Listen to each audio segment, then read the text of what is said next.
I'm Rod Serling. You're listening to the 0 Hour. Rest your eyes.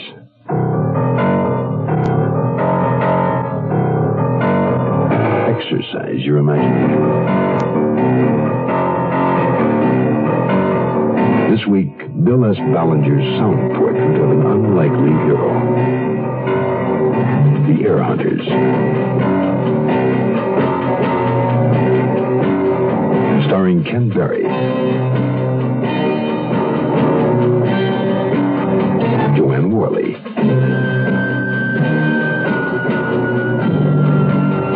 And Edgar Bergen.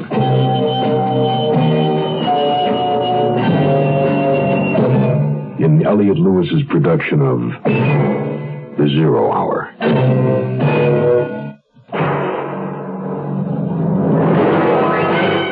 The Mutual Broadcasting System presents The 0 Hour. Sponsored in part by Quaker State Motor Oil, State Farm Insurance, and the makers of V8 Juice.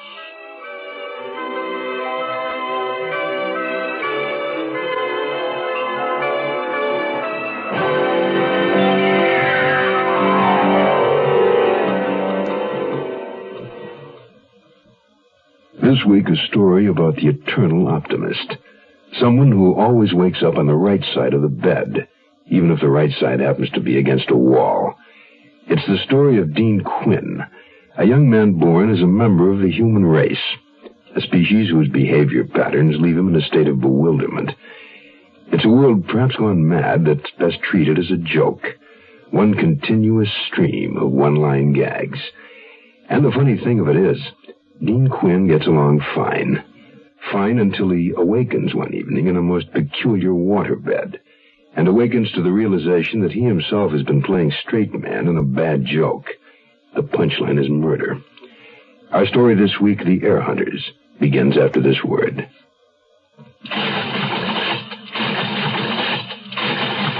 A man in business named Norm loudly blew up a giant storm. From tax laws which hosed, his business was closed. Regrettably, that's today's norm. Well, you can stop this drift to welfare and unemployment if you work to modernize and simplify the federal tax codes covering small business. With updated tax laws, small business can remain in business, expand, better serve your community, and create more jobs. There is no reason to continue under 35-year-old tax laws. Laws can be passed by Congress to equalize small business taxes. So let's do something about small business tax reform. Let's write the National Small Business Association, Jefferson Building, Washington, D.C. That's NSB, Jefferson Building, Washington, D.C. Picture this. A clear, star-filled, windy desert night just outside of Palm Springs. A dirt road leading off the highway, meandering through sand and sage up toward the base of the towering San Jacinto Mountains. Nestled within an oasis of tall palms, a single house. A veritable hideaway. The inside lights are on, but the house deserted. A sliding glass door is open, leading to the swimming pool. In the shadow of the diving board, the shapely body of a beautiful woman, floating face down. In the shallow end, a second body, a young man bleeding from the head and, for the moment, alive.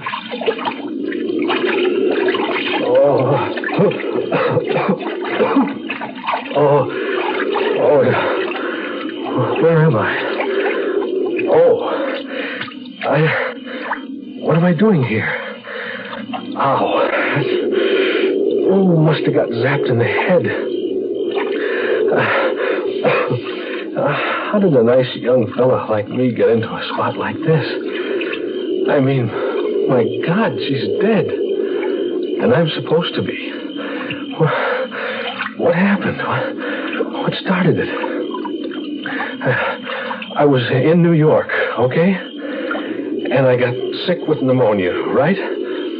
And my friendly physician said, go west to the warmth, okay? So I leave the Big Apple and I stick out my thumb, and I head for the land of sunshine and movie stars. I arrive with a grand total of $3.68 to my name.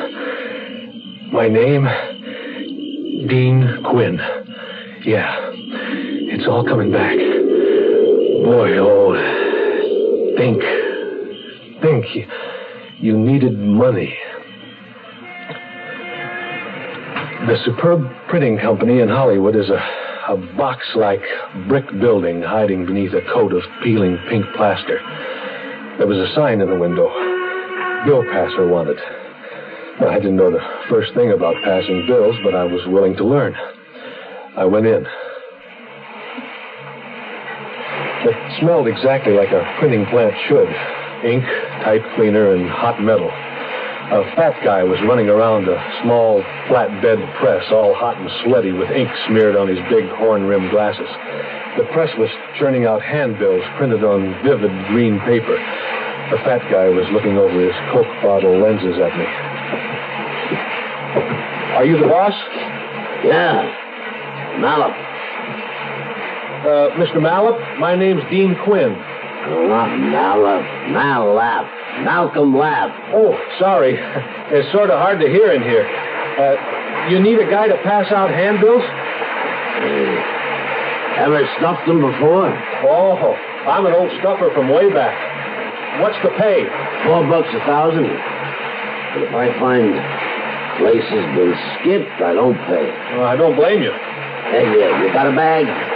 Like a newspaper carrier? No. Well, I'll rent you one. $1 deposit. Now, just step over here. Right here. Hey, see this wall map? Yeah. Along here. You see? This is your area. I was really hustling. Didn't even have a place to stay, and I already had a job. It takes a gross amount of walking to stuff a lousy 1,000 handbills. I just about finished the last of my supply when I came to a dingy little bungalow court called the El Cairo. Nothing Egyptian about it. It just might have been built about the same time as the pyramids.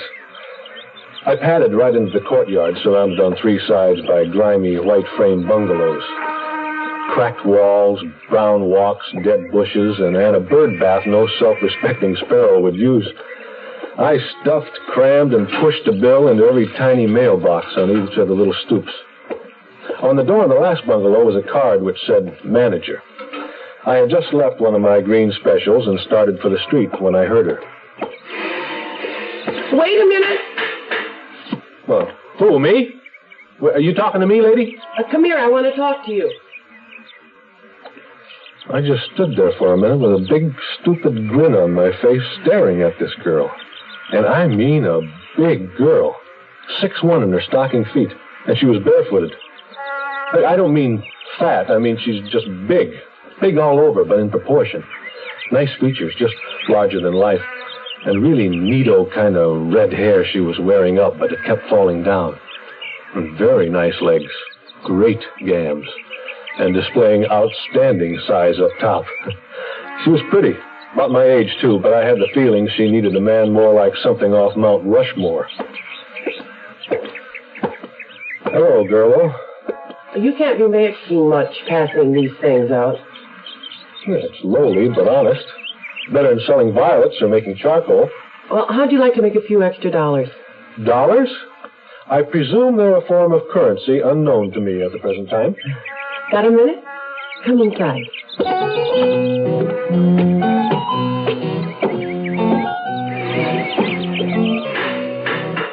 I walked fly-like into her parlor. The room was something straight out of a mail-order catalog, a dream of stained furniture, part wood and part plastic. I eased down on the edge of an imitation leather sofa and watched while she folded back the sleeves of her caftan. I'm Miss Temple. Formally, I'm Mr. Quinn. I own El Cairo Court. Oh, that's nice. Well, my father left it to me when he died, nearly 3 years ago. You know, it's too much for a woman to handle alone, plumbing and patching up things, nailing stuff together, listening to the tenants complain. You said something about me making money? Oh, yes. Number 9 bungalow. It's been closed for 2 years, and it's filled with trash and junk. It has to be cleaned up and stuff thrown out. I don't have a rubbish disposal service. And I don't have a car. Could you borrow one? I doubt it. Well, do you have a driver's license? From New York. I have a car you could use. Oh, of course, I couldn't pay you very much. How much is much? $10. Well, I know it would cost $25 to hire a man with a truck. Look, this job, passing bills, it's still good for a few more days. If it's okay to clean out the bungalow on my own time, when I get around to it, then, well, yeah, I'll do it. Good. On one condition. Well, if there's anything worth selling, you can have it. No, sell it yourself and keep the money. It sounds good, but I'll have to stay in number 9 until I get it cleaned out. It's too far between my hotel and the printing company and here to get around. You know. Oh, the place is an awful mess. Well, look, if I can't stay, I couldn't take the job. Well, all right. If you can stand it, you can stay, Mr. Quinn. It's Dean. What's your name besides Temple? You can call me Beth. You got yourself a deal, girl-o.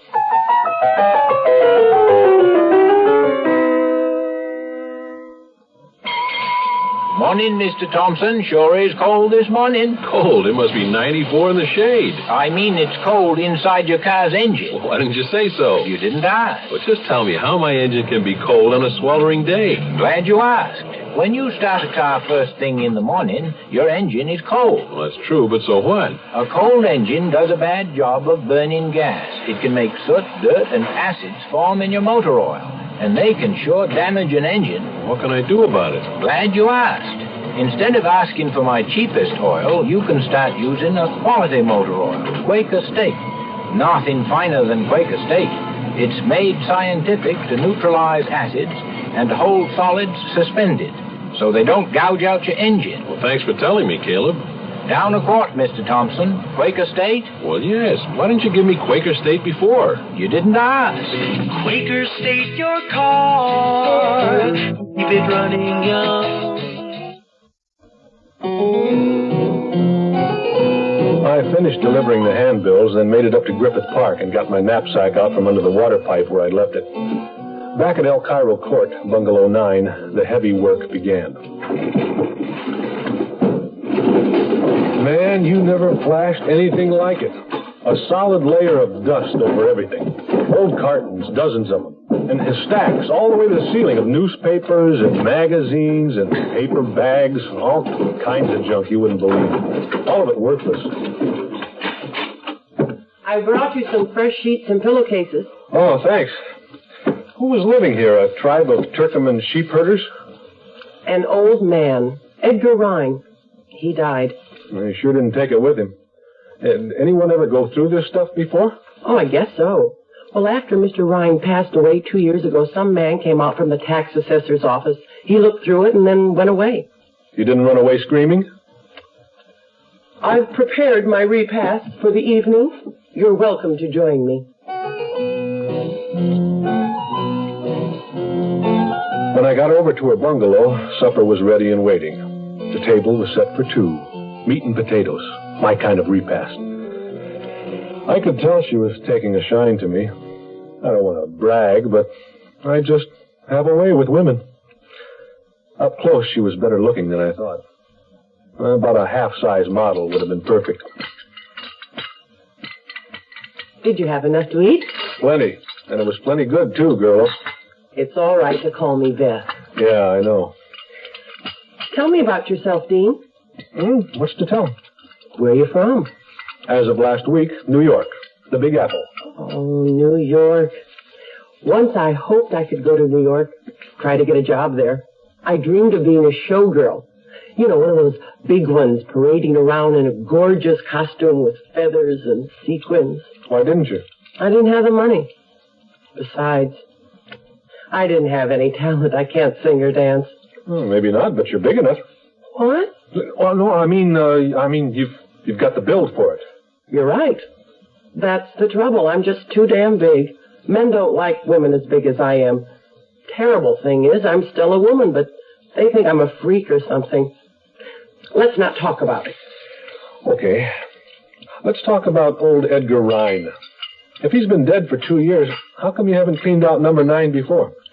Well, a couple of years before my father died, Dad needed money pretty bad, and Mr. Rhine offered to take a 5-year lease and pay the rent in advance at a 25% discount, so Dad took it. About a year after Dad, Mr. Rhine died, too. So I just locked up the place for the rest of the time. Sounds like Mr. Rhine had a lot of money. Not really. Oh, of course, he was a miser and saved everything. But all the county found was less than $5,000 in a bank book he had in his pocket when they took him to the hospital. How old was he? 75, maybe. He died from a stroke.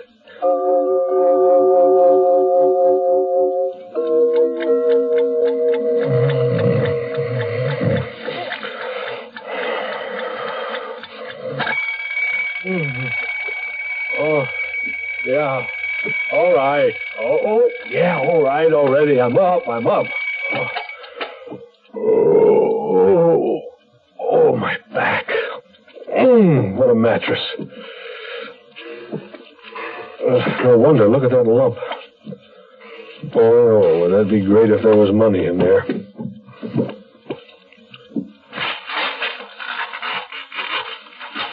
Oh, hey, what's this? These. Oh,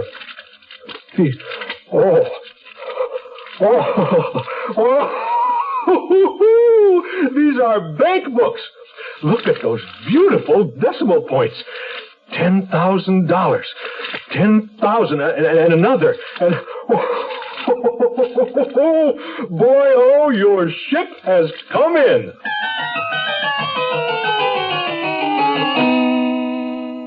We're number one. We're the largest company, and you don't get to be the largest company unless you're doing a little extra for people. State Farm agent Bill Rich talks about car insurance value. You know that if a consumer feels State Farm is number one, it's got to be on two things, service and price. We only got there because we were as competitive as anyone and because we're there to serve. State Farm is there.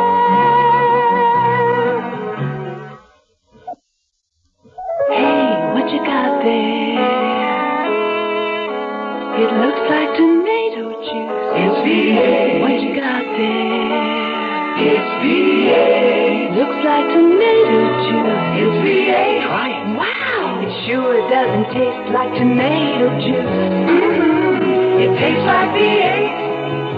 A great natural blend of 8 garden vegetables. V8 cocktail vegetable juice. V8.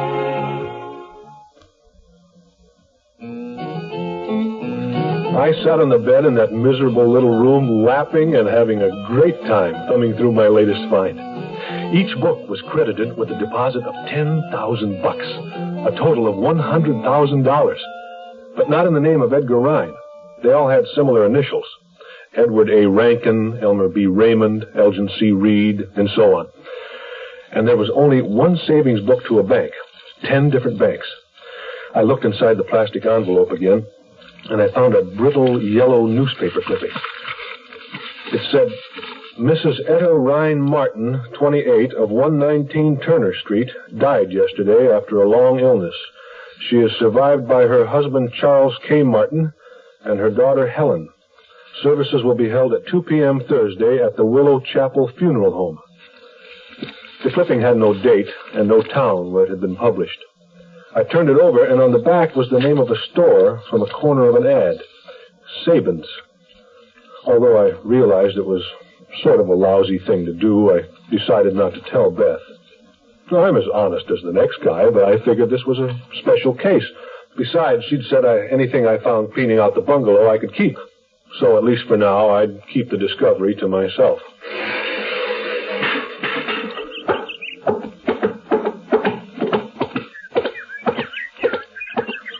Like some breakfast? Truer words were never spoken. I'll be right in.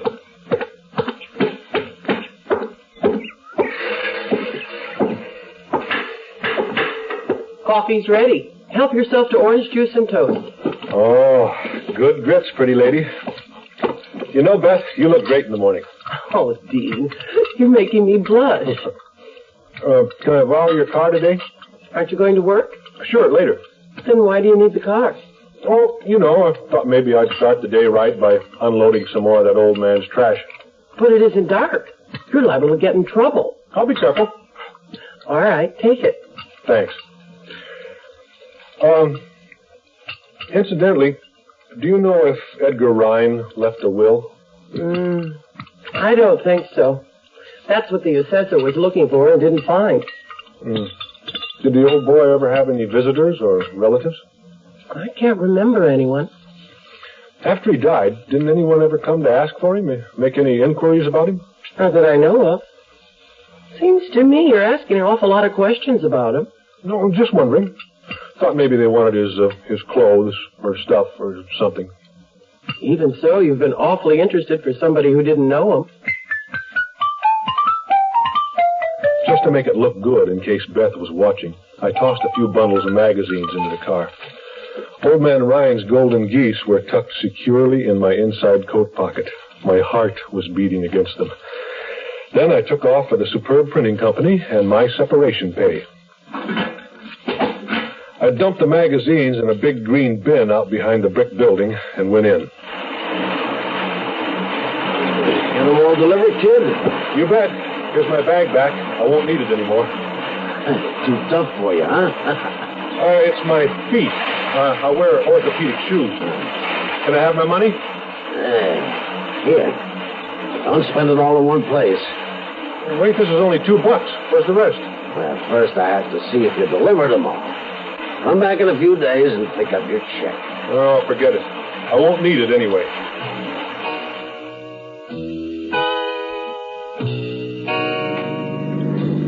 I converted the $2 to gasoline and drove Beth's old crate to Universal City. Besides the film studios and the tour, Universal City features a number of other businesses housed in a couple of office buildings. The one I wanted was Clarence J. Walden and Associates. Walden was famous for digging up missing heirs. He worked on a commission basis up to 40%. I figured since this was my first time, I'd work for less.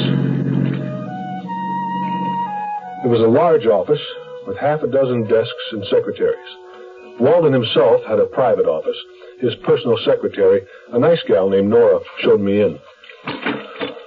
Walden was a nervous, fidgety, middle-aged man, slightly bald, and he wore glasses. There were rows of playing cards spread out on his desk. He played solitaire all through my introduction. See, Red King, if I could just free this pile. What can I do for you, Mr. Quinn? Mr. Walden, these are my credentials. Full of stats, of course. I don't want you to think I'm some nut off the street. B.A., pre-law, University of Wisconsin. Honorable discharge, U.S. Army, Fort Dix, New Jersey. Yes, Judge Advocate General's Corps, because of my slight legal background. I spent my hitch doing just, ordinary investigations. What's this student ID card? Columbia University. 1 year to go in law school. I had to drop out this semester, but I'll be back next year to graduate. Now, why I'm here? To make a claim of some kind. To find an heir.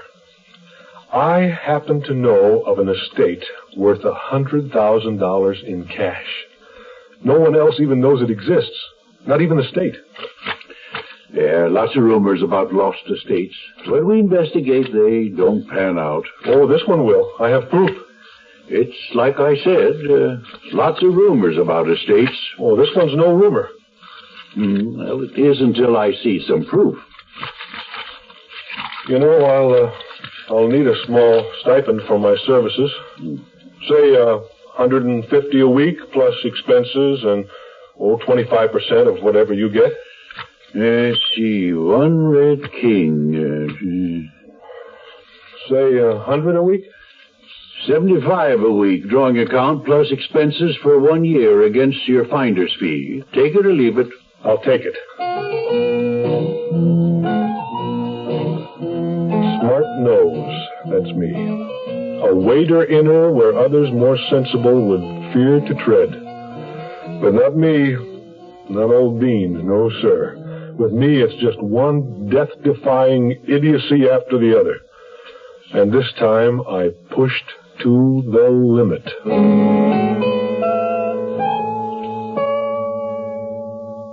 You are listening to Mutual's presentation of The Zero Hour. Tomorrow at this time, rest your eyes and listen here to this week's continuing study in suspense, The Heir Hunters. I'm Rod Serling, and this is The Zero Hour.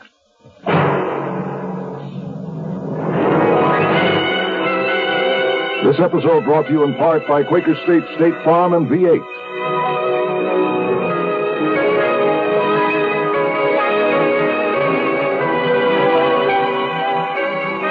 You have been listening to The Zero Hour, a presentation of the Mutual Broadcasting System in association with Hollywood Radio Theater, heard every weekday at this time. Rod Serling is your host. Zero Hour is produced and directed by Elliott Lewis. The Hollywood Radio Theater theme was played by Ferranti and Teicher and is now available on United Artists Records and Tapes. Hugh Douglas speaking. Tune in tomorrow, and once again, rest your eyes and listen here to The Zero Hour. This is the Mutual Broadcasting System. I'm Rod Serling. You're listening to The Zero Hour. Rest your eyes.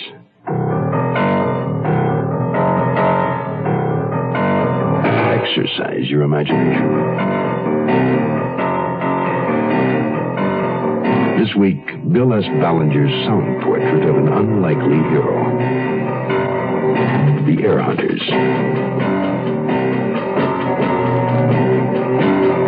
Starring Ken Berry, Joanne Worley,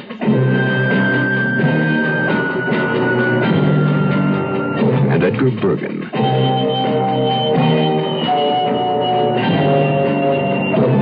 In Elliott Lewis's production of The Zero Hour.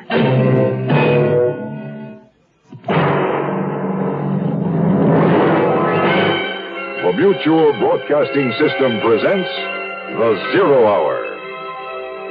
Sponsored in part by makers of Wrigley Gum, the Colgate-Palmolive Company, makers of Cold Power, and the Chevrolet division of General Motors. This is The Zero Hour on Mutual Radio.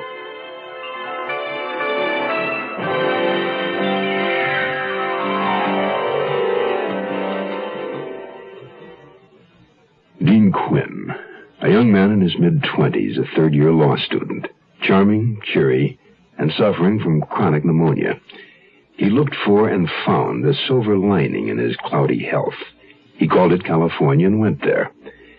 He found a job passing handbills door to door at a rate of $4 per thousand. He found a girl, Beth Temple, tall, very, owner by inheritance of El Cairo Bungalow Court in Hollywood, and alone. Dean found a home, bungalow number 9, and he found upon waking a lump in his mattress. 10 hidden bank books belonging to Edgar Rhine, the late former tenant, and representing a lump sum of $100,000. 10 bank books, an old newspaper clipping, and an idea to find the rightful heir, and perhaps some spending money as well. Dean Quinn found a lot of things. He must have, because someone is trying to kill him for it. The Heir Hunters will continue in a moment. This is Gene King for your Better Business Bureau. Homeowners can save 15 to 30% on their winter heating bills by installing weather stripping around doors and caulking around all windows. A 1/4-inch crack under a door leading to an attic or other unheated area may cost $4.50 per winter in lost heat. Incidentally, you can also increase the wintertime comfort and decrease the heating bills you'll have to pay by installing storm windows, which reduce loss through windows by 50%.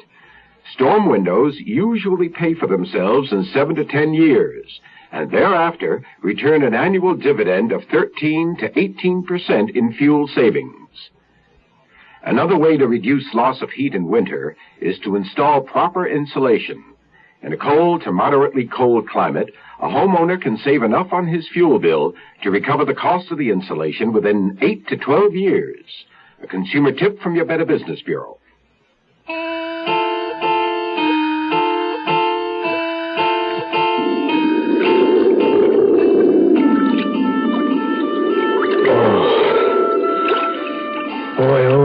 lucky.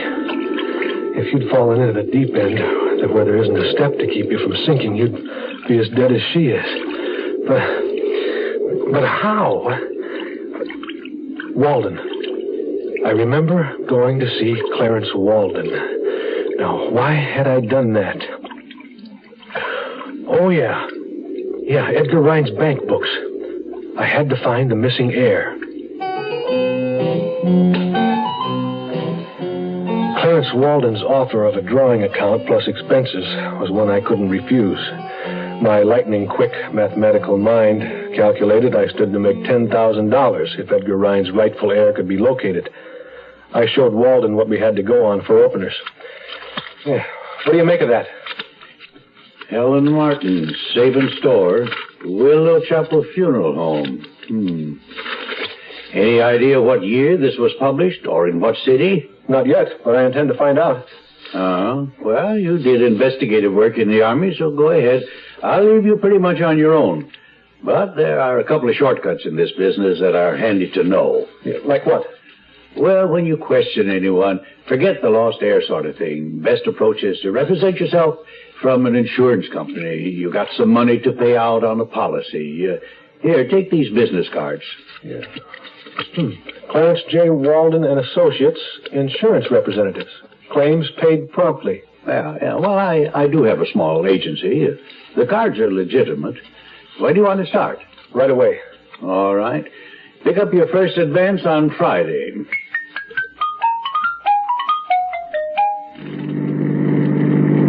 I headed back to El Cairo without the slightest intention of cluing Beth in on anything. It's not that I'm greedy, but I figured even to just tell her might complicate matters. I'm back. I'm in here, taking a bath. Anything new? I found a job. Not much, but it'll do till something better comes along. You got anything to eat? You got a new job. That's wonderful. I'll be right out. Yeah, selling insurance. A small company. Selling insurance? That won't pay very much, will it? With a drawing account, I'll get along. Are you going to keep living here? I may have to travel a lot, so I don't want to waste money on rent. I'll finish cleaning out number 9, and you can rent it again. With old Rhine dead, there's no reason to continue his lease. Well, there's no reason you couldn't stay with me here. You're not going to be making all that much money, and in your spare time, well, you can help out around here. I'll tell you what. Go ahead, rent out number 9. I'll stay with you, but I'll pay half the rent. You'll be money ahead, right? There's coffee in the kitchen. I'll put on my captain. I rapped with Beth over the coffee, bringing the conversation around to Edgar Rhine. The first time she'd ever met old Edgar was when she came down to Los Angeles for her dad's funeral. Naturally, she was more definite about her own family when I asked. My folks were married in San Francisco and were living there when I was born. Dad wasn't a very good businessman. Finally, they just gave up. Dad moved down here and Mother stayed in San Francisco. I lived with her. Well, she worked until she died. By then, I was 18. What was your mother's maiden name before she married your father? Josephine. Oh, Tully. Everybody called her Josie. Why? No reason. You got anything else to eat besides fruit?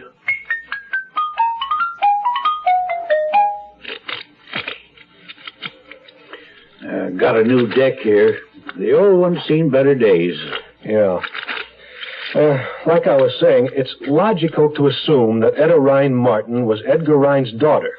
And her daughter, Helen Martin, has got to be Rhine's granddaughter. If she's still alive, Helen's a grown woman by now. The Funeral Directors Association has no record beyond 10 years of a Willow Chapel funeral home. Our only lead left is Sabin's, the name of the store on the back of Etta's death notice. We have to locate the city it's in. Well, I'll send out a letter to all the Manufacturers Association, retailers, organizations, and credit reporting companies. Maybe pull in something on Sabin's, you know. But it'll take a while, though. Meanwhile, I'll talk to Alvin Hyatt. He's the administrator appointed by the court for Rhine's present estate. Keep plugging away, boy. Hard work pays off. Any chance on calling today, Friday? I will tomorrow. I may need some scratch. 2 red 10s up already. Oh, this is hopeless. Let's see.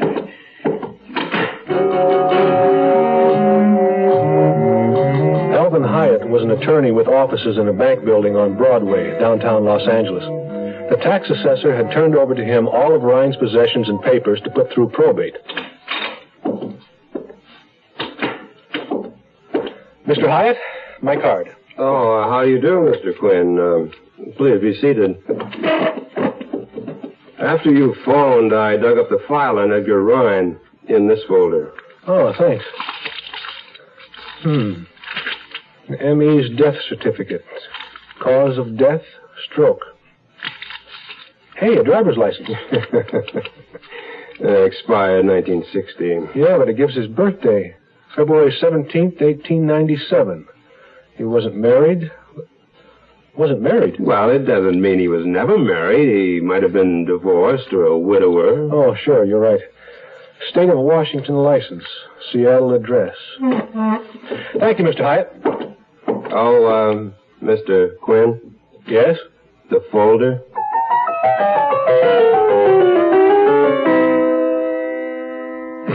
Carry it with you, bring your swimmers come. The big fresh flavor, bring your swimmers come. Carry it with you, bring your swimmers come. The big fresh flavor, bring your swimmers. Carry the big fresh flavor wherever you go, whatever you do. It's the finest spearmint flavor, the great big taste, delicious to chew. Swimmers come. Carry it with you, bring your swimmers come. The big fresh flavor, bring your swimmers come. Carry it with you, bring your swimmers come. The big fresh flavor, bring your swimmers come. Carry it with you.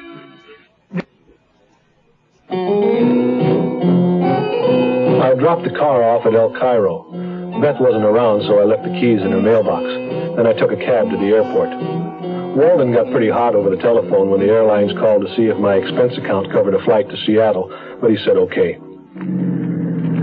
I had copied the address off Ryan's old driver's license and had to follow it up. I took a taxi from the Seattle airport. Ryan had lived in an old 1890 vintage big brown frame house. 3 stories. Each needed paint badly. Yellow and purple stained glass panel in the front door. Really grotesque.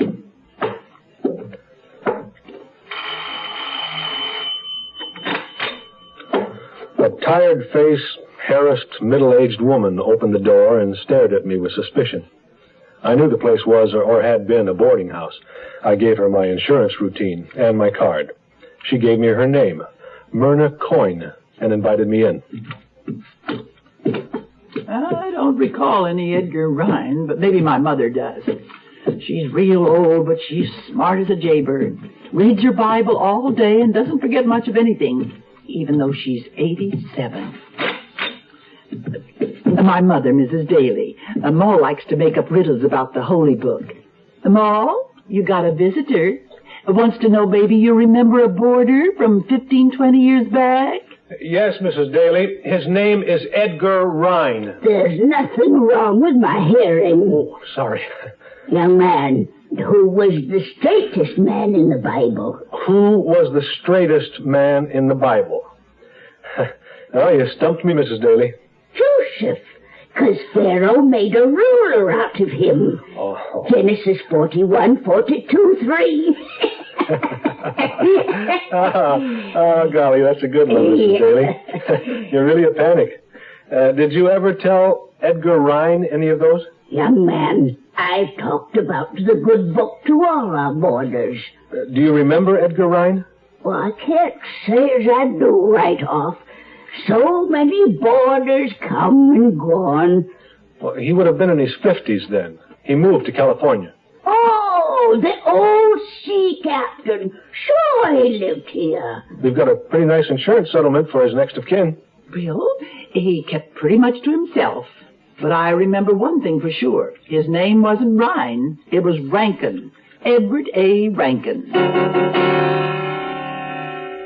So Ryan might have been a merchant marine. Big deal. That's a lot of expense money you spent to find out nothing. Well, what I didn't find out is important. Before I left Seattle, I stopped at the library, went through the city directories. Don't tell me.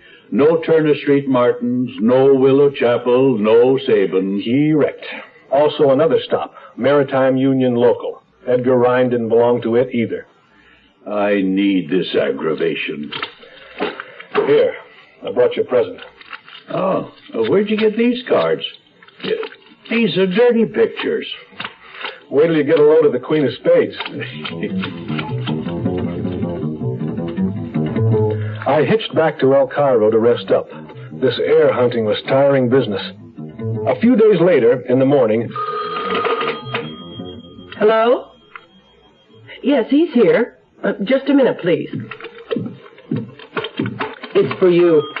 Good thing I got this long cord. Hello? Quinn, Walden here. We got something on those letters I sent out. Oh, yeah?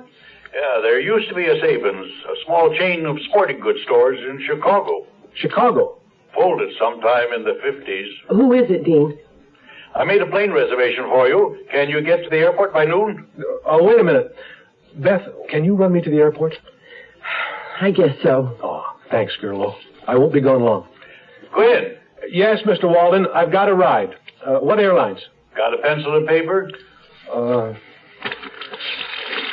Okay, lay it on me.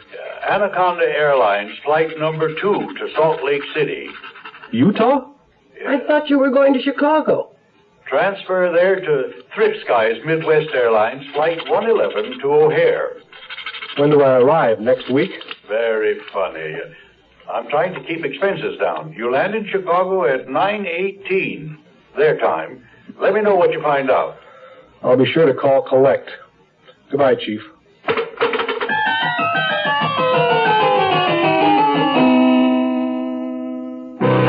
2, 3. You will see. The Nova 6 makes sense today. 2, 3, 4. Count the doors of the Chevy Nova 6. 2. The Chevy Nova 6 two-door coupe, the young happy one, with stripes if you order them, and that practical 6-cylinder engine. 3.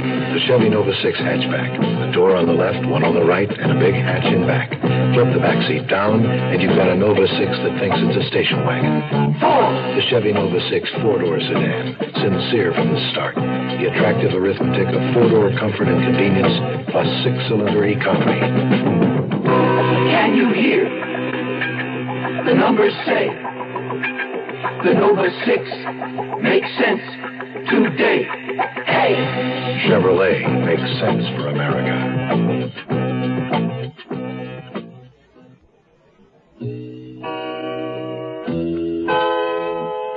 I made it to Chicago unscathed. No thanks to either airline.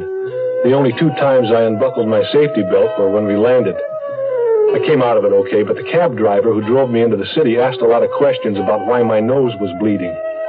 I had a headache, too, but it was too cold to notice.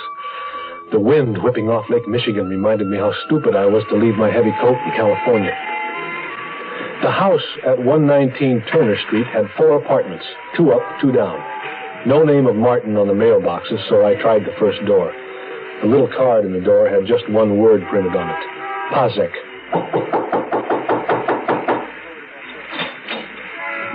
A big, tough, heavy-set guy somewhere in his late 60s opened the door. He hitched up his baggy trousers and gave me the evil eye. I handed him my card. Oh, I don't want no insurance. Oh, I'm not here to sell you any. But I'll give some money to Helen Martin if I find her. No family named Martin live here. Well, they did, years ago. Who owns this place? Me. Ignace Pazek. They got money coming. They sure do. No trouble, no lawsuit. Not for me, just money. Come in. Sit down by table. Hey, Stella, 2 beers. How much money you give Martins? Enough. Oh, thank you. You're welcome, sport. It's a very attractive girl. Oh, Stella. She be all right. No got good sense. How you like beer? Well, 30 above zero is hardly beer drinking weather, but it's good. Yeah, plenty good. My brother makes it. Charlie Martin owe me plenty money. You pay me? Oh, I can't. I'll pay Helen Martin. She can pay you. Don't know where she live. Martins move away.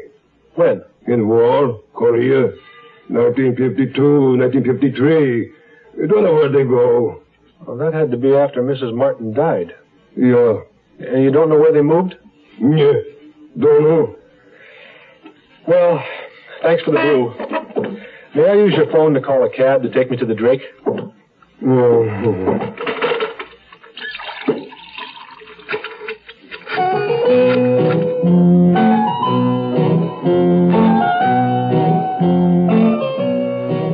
the way to the hotel, I asked the cab driver if he could run me by the Willow Chapel funeral home. There wasn't much to it. Nothing at all, to be precise. They had gone under, so to speak, in 1955. It was pretty late that night as I sat in my hotel room with a bottle of scotch and a glass of cracked ice, trying to forget the 10 grand commission that was apparently slipping from my grasp when... Who is it? Hi there, Sport. Stella? Yeah, I'm colder than hell. Let me in. Here, take my coat. I didn't have a chance to get all dolled up. Grandpa would have suspected something. Pasek? Your grandfather? Sure. How about offering me a drink, Sport? How'd you know where to find me? Heard you call a taxi. Thank you. I'd love a drink. Don't stand out there in the hall. Come on in. Hey, what are you doing? I'm lying on the bed. What does it look like? It looks like you're lying on the bed. Why did you come here, anyway? Pour me one? How old are you, Stella? Old enough. What do I owe this visit? My personal charm, or what? Here's your drink. You sure took long enough. Maybe I like you, Sport. Also, maybe we can help each other. That's 2 maybes. Today, Grandpa didn't tell you all he knew about Charlie. What do you mean? Now, you're going back to Hollywood, right? You take me with you. Boy, oh, you didn't hear that. Stella, let me put it to you this way. You're an attractive girl, but you don't stand a chance out there. I don't want to be a movie star. I'll find a job, anything, just so I can get out of here, away from Grandpa. All I want is money for a bus ticket, and I'll tell you what you want to know. Well, fair is fair. And you let me stay here till I go. That's not fair. Okay. Try to find out for yourself about Etta Martin and Charlie and Helen Martin. Where's my coat? No, wait a minute. I can't let you stay. If your grandpa and your father find you here, they'll tear me apart. I'm very breakable. I asked for my coat. Oh, look, Stella. In California, you're going to be on your own. I'll get you there, but that's all. A real gentleman doesn't keep a lady waiting for her coat. All right. You can stay here till bus time in the morning. Now, about your grandpa and what he didn't say about Charlie Martin. You understand, my grandpa didn't tell me this. But when my mama was alive, sometimes I'd hear her talking with my old man about Charlie Martin. Yeah, go ahead. When Grandpa Pasek was young, he was always chasing women. He liked pretty girls even after he was married. In those days, he had a good job on the railroad. So did Charlie Martin. The two of them were very, very good friends, so Grandpa rented Charlie and his wife an apartment upstairs. Charlie was younger and even bigger than Grandpa, and Mrs. Martin was very pretty, and Ignace, the old lech, had his eye on her. Yeah, I get the picture. Well, maybe Etta was a good woman and didn't give in. Maybe not. Who knows? Yeah, keep going. Well, the Martins had a baby, a little girl they called Helen. Then Mrs. Martin got sick and died. Everybody was quite surprised because she was such a young woman. There was a big funeral at the Willow Chapel Funeral Home. Are you going to keep on interrupting, or can I go on? I'm sorry. All right, so Charlie Martin came back to the apartment after the funeral and went out in the garage and beat the hell out of Grandpa. Nearly killed him. Remember that big scar? I remember. How about a refill? Finish first. So Grandpa had to go to the hospital. When he got out, he came looking for Charlie. He wanted to get even, have him arrested, sue him or something. But he couldn't find him. Charlie was gone. Where did he go? Joined the Army. Where's Charlie Martin now? Still in Korea, but he ain't coming back. Why not? Charlie Martin is dead.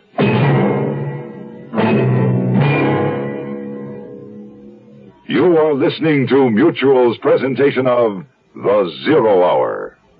जी हाँ, ये खानदानी मंसूबा बंदी का मरकज है. Mais oui, c'est le centre de planning familial. Yes, this is the family planning center.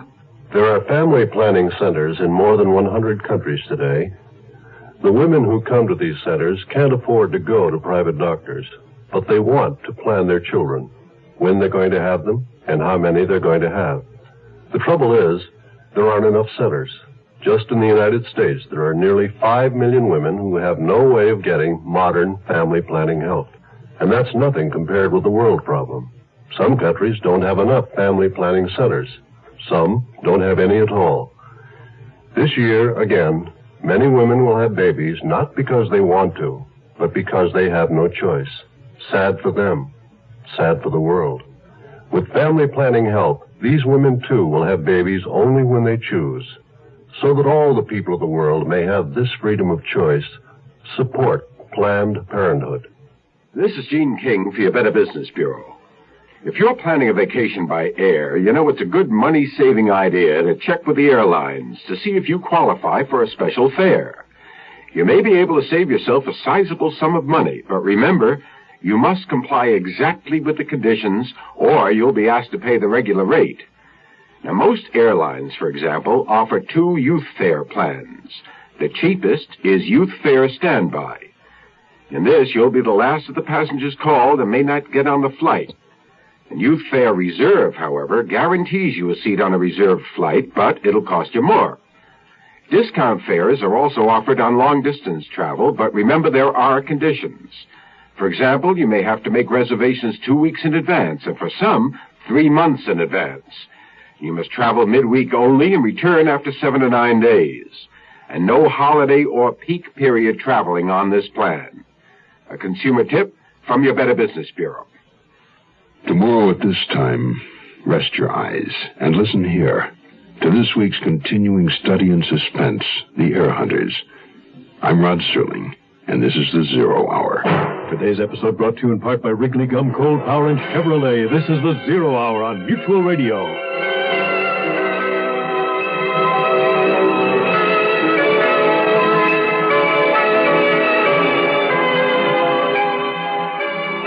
You have been listening to The Zero Hour, a presentation of the Mutual Broadcasting System in association with Hollywood Radio Theater, heard every weekday at this time.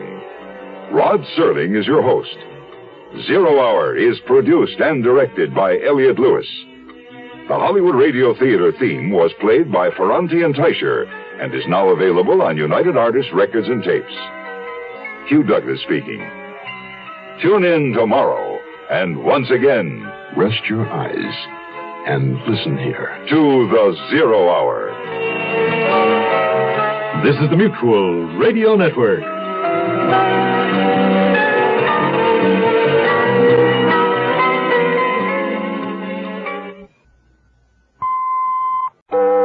I'm Rod Serling. You're listening to the Zero Hour. Rest your eyes.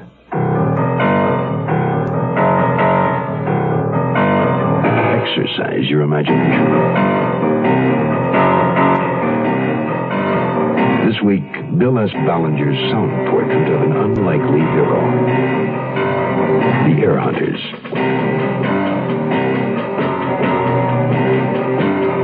Starring Ken Berry,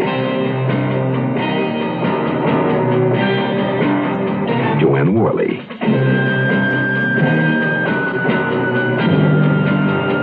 and Edgar Bergen.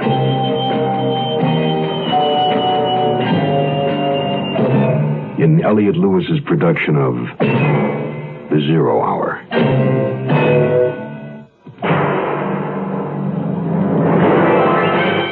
The Mutual Broadcasting System presents The Zero Hour. Sponsored in part by Holiday Inns, Quaker State Motor Oil, and the Ford Motor Company. This is the Zero Hour on Mutual Radio.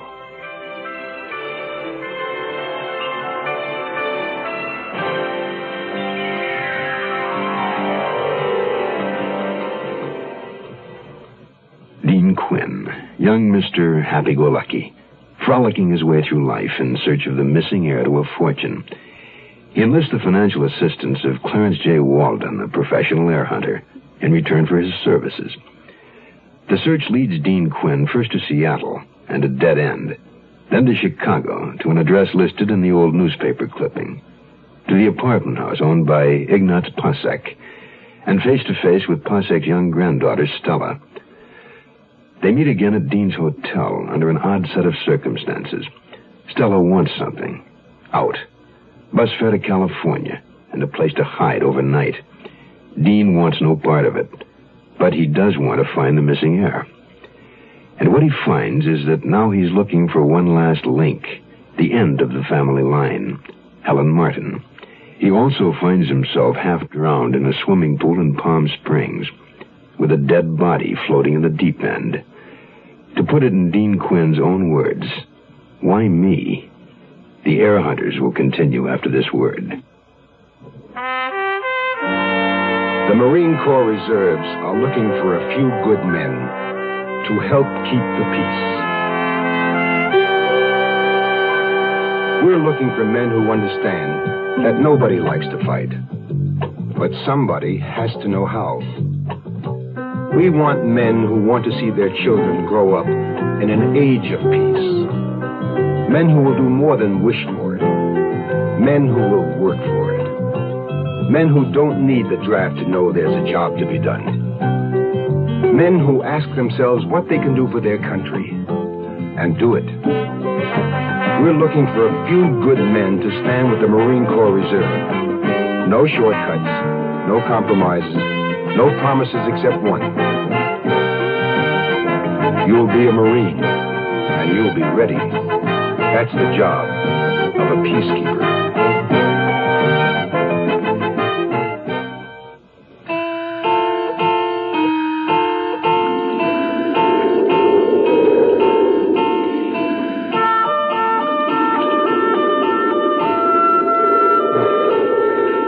Am I drunk? I must be drunk. What happened here? Did I fall in and hit my head on the side of the pool? Or did someone, whoever killed her, did they try to frame me? Come on, Dean boy, put it together or your ticket is forever punched. Chicago. Remember Chicago? Remember Stella? Stella was in my room at the Drake Hotel in Chicago when she told me about Charlie Martin. Charlie Martin is dead. He got killed in Korea. What about the little girl, Helen? I don't know what happened to her. Can I have that drink now? Yeah, help yourself. Who are you calling? Don't sweat, sweets. I'm not blowing the whistle on you.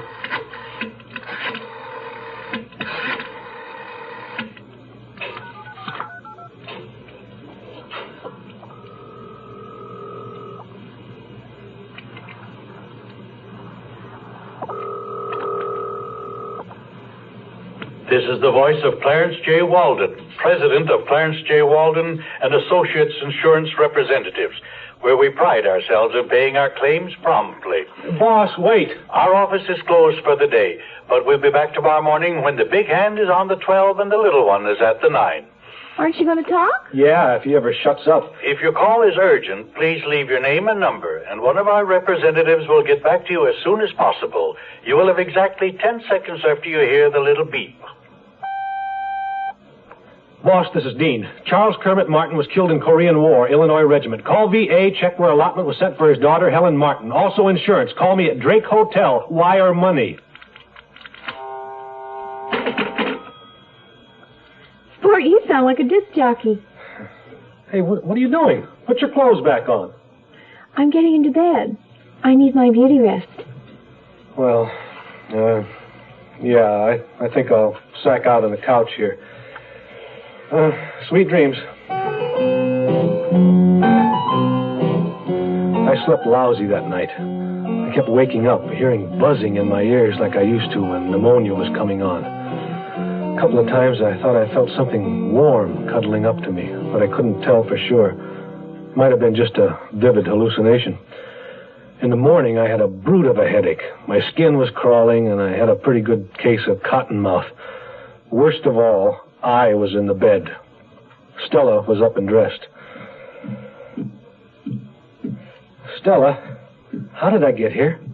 I mean, in the bed. I don't know. Did I get up and... I mean, we didn't... You kept kicking around saying you were cold. Well, I was. What time is it? 5 o'clock. I'm bored. 5 o'clock? You're going to fall out of bed if you keep jumping around. Oh, some guy called while you were sleeping. I wrote it down. Walden called? You don't have to yell. Lay down. He said the name you wanted was Mrs. Vivian Clay, Route 1, Towan, Illinois. He also said he wasn't underwriting no playing around with girls. Oh, I'm going back to sleep. Maybe I'll get lucky and wake up dead. Boy, you're no fun. But I woke up alive the next morning. I just felt dead. I rented a car, and Stella drove me to see Vivian Clay in Towan, a tiny town about 60 miles outside of Chicago. Hey, Deanie, nice farm. Is this the place? Mailbox says so. Then turn in. Vivian Clay was a gray-haired, pleasant woman with firm, regular features. She served us hot tea, which helped me listen as she explained that Helen Martin was her niece, whom she raised when her brother, Charlie Martin, died in Korea. She knew very little about Etta Rhine Martin, other than that she was Helen's mother. This here is a picture of Helen taken when she graduated high school. Very pretty girl. That's a pretty old picture. Mrs. Clay, how old is Helen now? Well, 26. Helen travels a lot. After high school, she went to Northwestern. We saved her dad's army insurance. Then she went to study art in that Paris of Rome. Later, she came back to New York and worked as one of them models. Where is she now? California. Pardon? My head's a little clogged. Did you say California? Yes, near Los Angeles. Is there any place I can write her? Why, yes. She has a post office box in that North Hollywood. I don't remember leaving Vivian Clay or her farm, or driving back to Chicago or anything. I don't even know where or when I lost Stella Pasek. I was coughing and sneezing, dizzy, totally spaced out. I just wanted to get back to Beth. Somehow I did. Beth called a doctor, and he came and did his thing for 4 days. On the 5th day, my lungs breathed air again, and I sat up in Beth's king-size bed, ready for action. How are you feeling? Like $10,000. Girl, oh, am I glad to see you. I'll get it. Yes? What bungalow does Mr. Dean Quinn live in? This one. Is he expecting you? Oh, sort of. I'm a very good friend of his, and he asked me to visit. Beth! Well, why don't you come in? Any friend of Dean's is a friend of mine. Oh, why me? Beth, this is Stella Pasek, an acquaintance. Stella, Beth Temple. You don't look so good, Deanie. I've been sick, and I think I'm getting a relapse. Lucky I didn't catch your cold when you insisted I stay with you in that crummy hotel. What crummy hotel? Beth, please. Do you have a place to stay, dear? Not yet. I have a nice little bungalow, number 9, only $80 a month. It would make it awfully convenient for Deanie. And you don't have any other friends here, and, well, we could be friends, couldn't we? Oh, yes. I feel sick. Yeah. Let's get you settled. Stella, is it?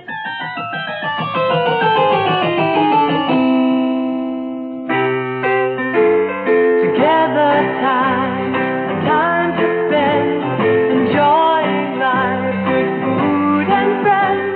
Get out and get together.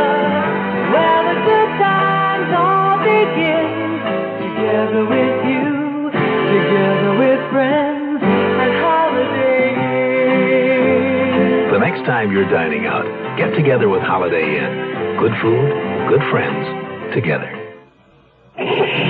If you drive a new car, maybe you've noticed some changes in how that new engine performs. Today's emission controls are part of the reason. They do cut down pollution, but they also cause severe engine heat that may rob your motor oil of its full power to protect your engine. Today, it's imperative to use only a premium quality oil. For your peace of mind, specify Quaker State. It's refined from 100% pure Pennsylvania-grade crude oil.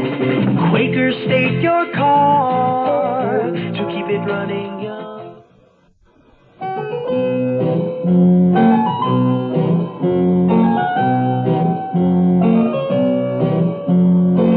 I can always tell when I'm not being appreciated, so I got up and left the El Cairo.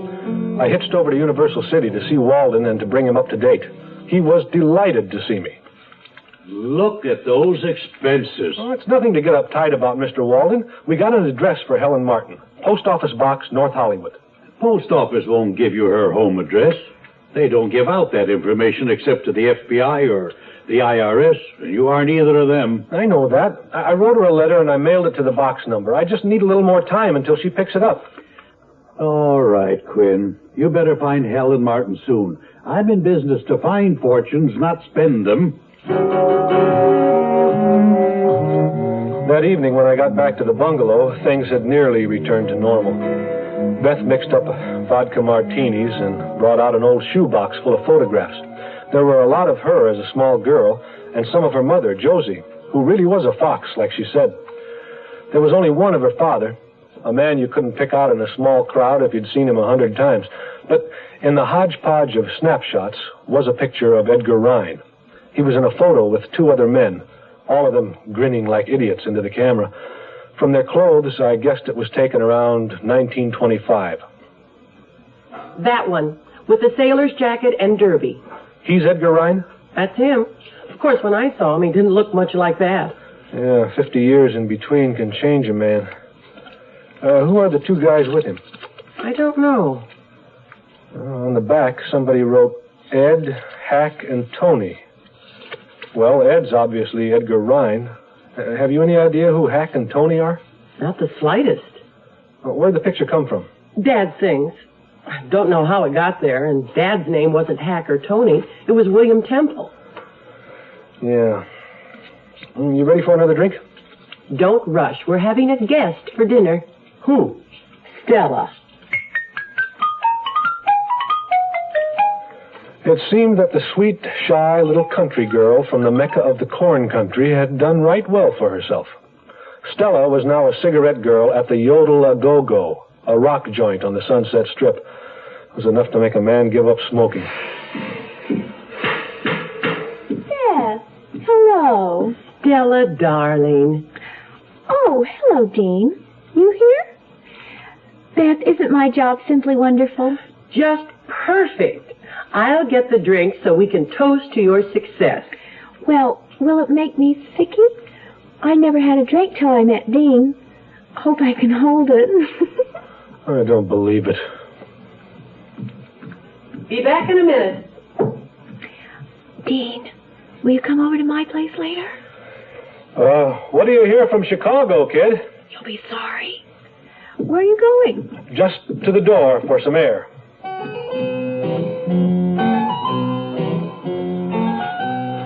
I could have written a letter to dear Abby that would have given her a mental block. Anyway, a few days later, a tall, slender, beautiful blonde showed up at the post office and picked up my letter.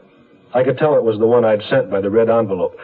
She was driving away in a silver, chrome-plated monster as I arrived to start my daily stakeout. But I got her license number, which Walden could check out through the Department of Motor Vehicles. This new development encouraged him enough to write to Cook County, Illinois, for a copy of Helen Martin's birth certificate to prove she was the legitimate heir of Edgar Rhine. I also convinced him that it was worth a gamble for me to go to San Francisco and see what the Maritime Union's main office had on Edgar Rhine. Not enough of a gamble, however, to buy me plane fare. Beth was kind enough to allow me the use of her car. Good old girl-o. At the Maritime Union, a nice old lady named Miss Morrissey told me she'd been working there ever since she got out of business college, which I figured was about the time somebody invented the typewriter. She went through a lot of dusty old cardboard files. Aha! Here it is. Is this what you want? Name, Edgar A. Rhine. Citizen, USA, born March 13th, 1897. Place of birth, Morro Bay, California. Married? No. I'm guessing he was divorced. No, it would say if he was a divorced man. Oh, there must be some mistake. I know for a fact that Edgar Rhine was a family man. Who knows better, him or you?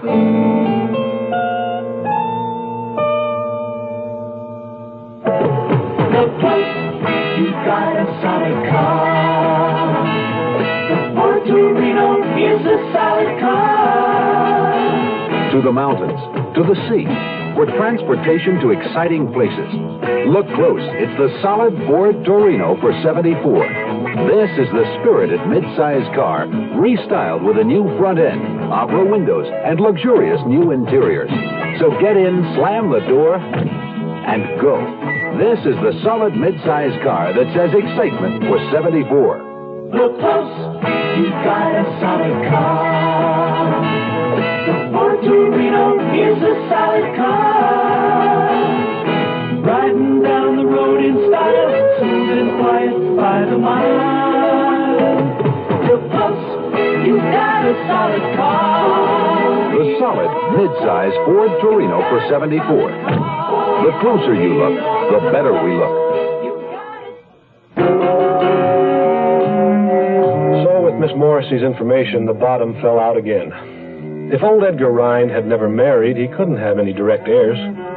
This had come up before, so I brushed it off and kept looking for Helen Martin. There had to be a connection. There were just too many unexplained coincidences otherwise. After I left the union office, I went over to the Daily Tribune. I placed a classified ad under personals. It read, Edgar A. Rhine, reward. Anyone having known him, write to Mr. Dean Quinn, care of Clarence J. Walden and Associates, Universal City, California. I drove like crazy to get back to L.A., but I had to lay over in Santa Maria thanks to a bad cheeseburger. When I finally cruised Walden, he had all the poop on the silver monster I'd seen at the post office. It was registered to Florentia Monti, Acacia Drive, Brentwood. I didn't waste any time getting there. A butler, sporting a bit of a belly and a broken nose, informed me that no Helen Martin was there, ever had been, or was ever expected to be. But after some diplomatic negotiation on my part, he agreed to escort me to see Miss Monty, who did indeed live there, and at that point in time was sunning herself out by the swimming pool. It was the same blonde, all right. She was stretched out on the diving board, wearing a sliver of a bikini, tanning herself, head cradled in her arms. I couldn't see her face. Without moving her head, she said, What do you want? Are you Helen Martin? No. You are Florentia Monti? Zia, please. You know Helen Martin? Yes. I know her, but I don't like to feel responsible for her. I keep a post office box in the valley for my own personal use. With a house full of servants, one has very little privacy. Yeah, I know what you mean. Every letter that comes, all my own special little secrets. Anyway, I gave Helen permission to use my post office box. Don't you forward her mail? Yes, certainly, whenever she writes to tell me where she is. I haven't heard from her in over a year. Last time, where from? Hong Kong, I think, or some such place. She travels, buys, imports clothes. How long have you known Helen Martin? Oh, years. 6, perhaps, or 7. I met her when she was studying in Paris. My family keeps a place there, although they live in Rome. And you met again here in California? Something like that. We've kept in touch. Do you have Helen's last forwarding address? Someplace around. I'll have to look for it. If I find it, I'll let you know. Yeah, do that. I'll leave my card. I'll write down another number where I can be reached. Oh, you are an insurance man? I didn't know that. Yeah. Claims paid promptly, it says right there. I hope I'll be hearing from you, Miss Monty. Zia. See ya, Zia.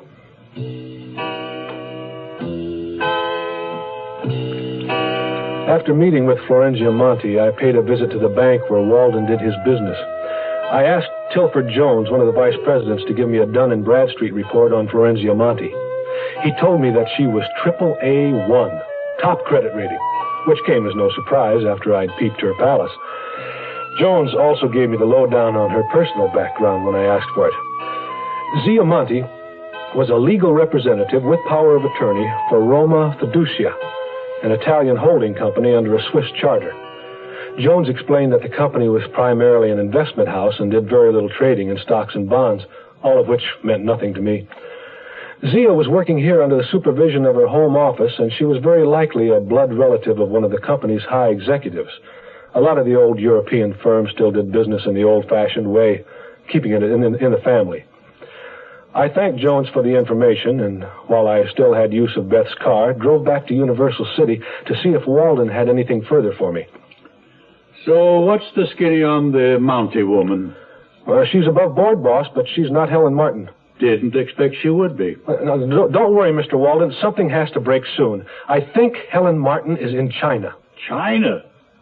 Why don't you take a break, Quinn? Go home. Go back to law school. Oh, Rome wasn't built in a day, you know. What's that got to do with Helen Martin? Well, I don't know. She studied there. Quinn, you're a nice kid. I like you. Let's leave it at that. Oh, by the way, a letter came for you. And in the future, you won't use this address. It's from San Francisco. Dear Sir, read your ad in the San Francisco Tribune regarding Edgar Rhine. Used to know a man by that name once. Don't know if he's the same one you mean. Note your address is Los Angeles. My ship will make San Pedro on the 19th and sail early the morning of the 20th. You can look me up while I am there. Yours truly, Albert Kress, Second Officer, S.S. McAllister. The 19th? Well, that's today. Finally, your dumbness will kill you if you're not careful, because you'll go charging off one last time into someone with a cannon in his fist who's waiting just for you. Had I but known.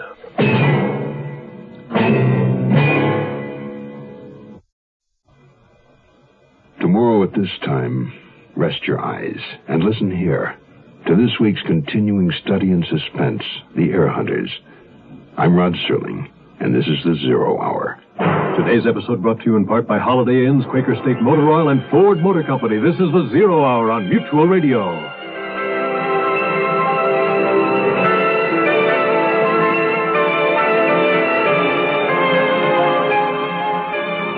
You have been listening to The Zero Hour, a presentation of the Mutual Broadcasting System in association with Hollywood Radio Theater. Heard every weekday at this time. Rod Serling is your host. Zero Hour is produced and directed by Elliott Lewis. The Hollywood Radio Theater theme was played by Ferranti and Teicher and is now available on United Artists Records and Tapes. Hugh Douglas speaking. Tune in tomorrow, and once again, rest your eyes and listen here to The Zero Hour.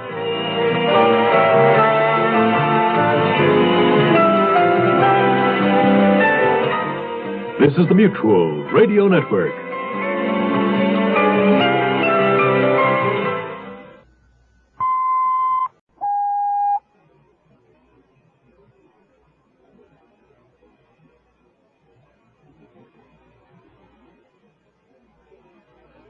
I'm Rod Serling. You're listening to the Zero Hour. Rest your eyes.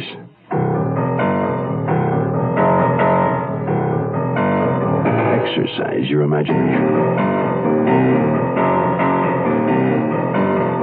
This week, Bill S. Ballinger's sound portrait of an unlikely hero. The Heir Hunters.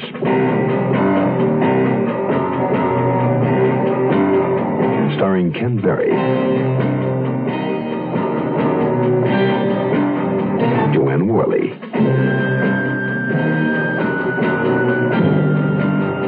and Edgar Bergen.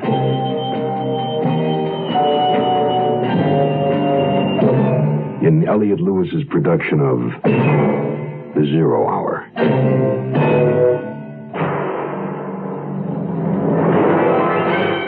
The Mutual Broadcasting System presents The 0 Hour. Sponsored in part by Metropolitan Life Insurance Company, the makers of Delco batteries and Bear aspirin. This is The 0 Hour on Mutual Radio.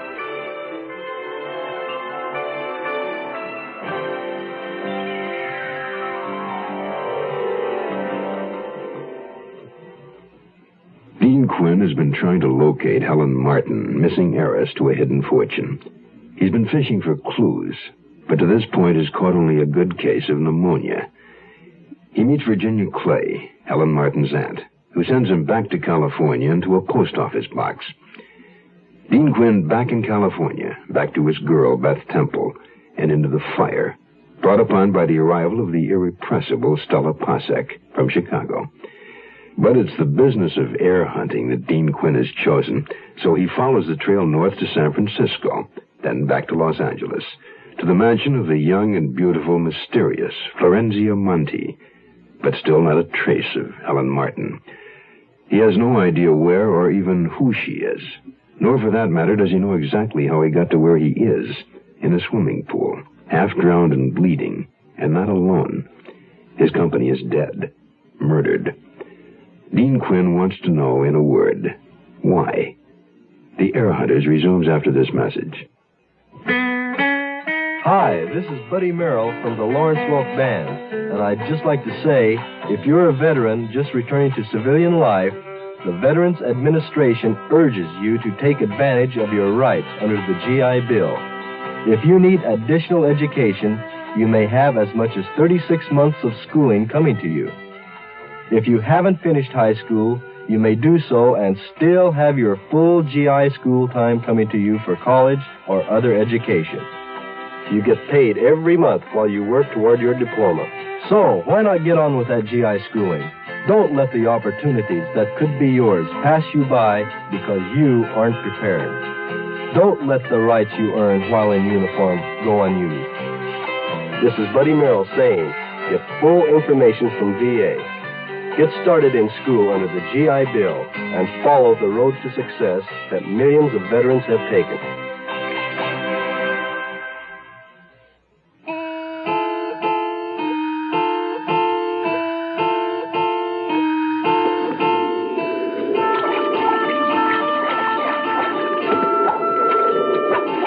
I pulled myself out of the pool and staggered into the living room. It was a mess. A disaster area. It looked worse than my head felt. Whoever had bopped me and killed her. Come on, boyo. Remember it all or they'll get you for sure. Water. The harbor. Water. What am I thinking of? The McAllister. I went to the pier to talk to Albert Kress about Edgar Rhine. Sure, I knew Edgar Rhine. Often wondered what happened to him. Last saw him maybe 15 years ago. He was second engineer aboard the Sulu Seas, a tanker older than Noah's Ark. I was on her, too, as an A.B. Hey, more coffee? No thanks, Mr. Kress. Well, we picked up a cargo of crude in the Persian Gulf, sailed up to the Red Sea to the Med, and played over in Istanbul a couple of days, and sailed back to the States. We got held up at customs when we berthed in Jersey. Ship was swarming with treasury men. They'd been tipped off that we'd picked up some junk in Turkey. Point I'm making, Ryan left a ship there in Jersey. Well, what was odd was he'd signed on from the West Coast. You mean he deserted? No, he just drew his pay and walked off. Didn't say goodbye or go to hell. I drove back to face Walden again. I thought maybe what Kress had told me might perk him up a little. So what? Well, I don't think old Ryan was in on the smuggling from the start, but he knew that engine room and everything in it. He found where the stuff was hidden, quit the ship, and walked off with a couple of tobacco tins of pure morphine. I won't condone that. $100,000 from dope, salted away in little bank accounts under different names. The government will attach those accounts when they're revealed in probate. No, they won't. They'd only be guessing. There's absolutely no proof. Besides, there's the statute of limitations. I'm not going to argue with you, Quinn. You got me into this, but I'm getting out now. You can't. We've got a contract for a year. Oh, have we? There's your contract. Want to sue me? So I was canned. On my way out of Walden's office, I asked Nora, his secretary, to refer any telephone calls for me to El Cairo Court. Flat broke again and really down. I went back to Bet's. Hello, honey. Stella and I have been out shopping. Well, how'd it go at the office today? Oh, great, if you dig getting fired. Oh, Dean. Well, what are you going to do? I don't know. I guess I could go back to passing out handbills. Hey, maybe I could fix you up with a job. One of the boys at the club quit last night. A job doing what? Parking cars. How much? You know, I've been making pretty good bread. You'll do it. So I took it. That night, Beth drove Stella and me to work at the Yodel-A-Go-Go. It had no parking lot of its own. Steep hills above and steep hills below. I could tell right off it was going to be tough sledding. Stella introduced me to a young dude in a red T-shirt and tight white stretch pants. Kilroy, this here's my very own first cousin, Dean. Stella, I don't think that's... He needs a job real bad, and right away I thought of you, Kilroy. You thought about me? Yeah, he's an awful good driver, and I think you were just so sweet. You know what I mean? How could Kilroy say no? He couldn't say anything at all with his eyes popping out, watching Stella slink into the club. Then the suckers began arriving, and we, the real suckers, started parking cars. We stashed them all up and down the side streets on both sides of Sunset, anywhere within 5 blocks. Then we had to whip back to the club on a dead run for the next one. By the time the club closed, I was a basket case. This wasn't a job for someone with chronic pneumonia. Back at El Cairo, I found Beth asleep on the couch. She left me a note explaining why. Dear Chaser, a girl named Nora called to leave a message for you that another girl named Zia wants you to call her in the morning. I think you should know that this is not an answering service, and you might think about looking for new pastures to graze in. Let sleeping giants lie. Beth. I met Zia for lunch at the Barrier Reef, a little restaurant on the beach near Malibu. Seems she was interested in buying a paid-up insurance annuity. Could you sell me one? Sure, I guess so. How large an annuity? Oh, 250,000. 250,000? I want one that will pay me, say, $10,000 a year for the rest of my life. Yes. Sure, of course. Well, I'll work out the details.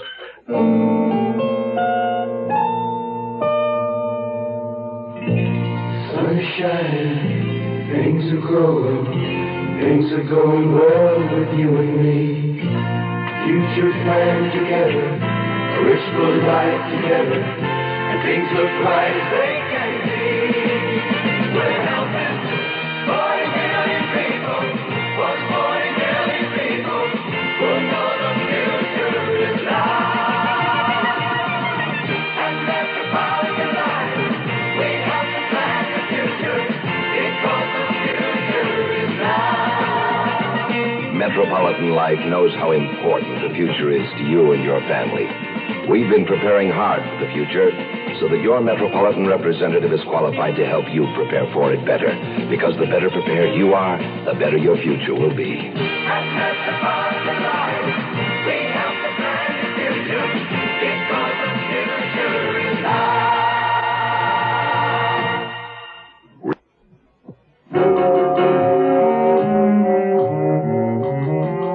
I didn't tell Zia I wasn't working for Walden any longer because, knowing Walden, I knew he wouldn't turn down the kind of business I had in my pocket.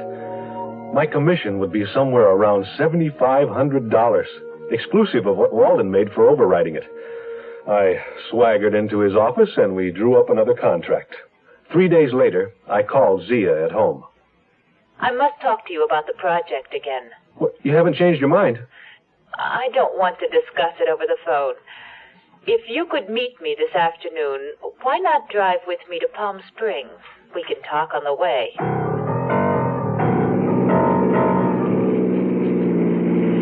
Boy, oh, this is the way to do business. I've never been out this way before. About that annuity, Dean. I want it in the name of Constance Niles. I thought it was for you. Of course it's for me. I simply want it in another name. Is it so wicked to want to save taxes? No, but I doubt the insurance company will issue to a false name. And Internal Revenue has laws, too. All right. But I think I can convince you. If not, perhaps I'll have to cancel the policy. Just checking out the way Zia was built, I didn't need much coaxing. The hideaway was several miles outside of Palm Springs. A sprawling desert adobe, the same color as the sand surrounding it. The place was closed up. No servants were there or anybody. The small cottage, as she called it, was actually a vast ranch house, complete with air conditioning. Zia opened a bottle of champagne and another of brandy and mixed French 75s. We sat on the patio beside the swimming pool, watching the mysterious blue desert night come down. The moon was a huge incandescent globe that pulverized the heavens with powdered light. The whole scene was totally surreal. I couldn't believe what was happening. Boy, oh, she was really some tomato. By the time we left Palm Springs for Los Angeles the next day, Zia had me convinced. Convinced that if I didn't change the name on the annuity to Constance Niles, I'd lose the sale and never see her again. And I didn't intend to do either.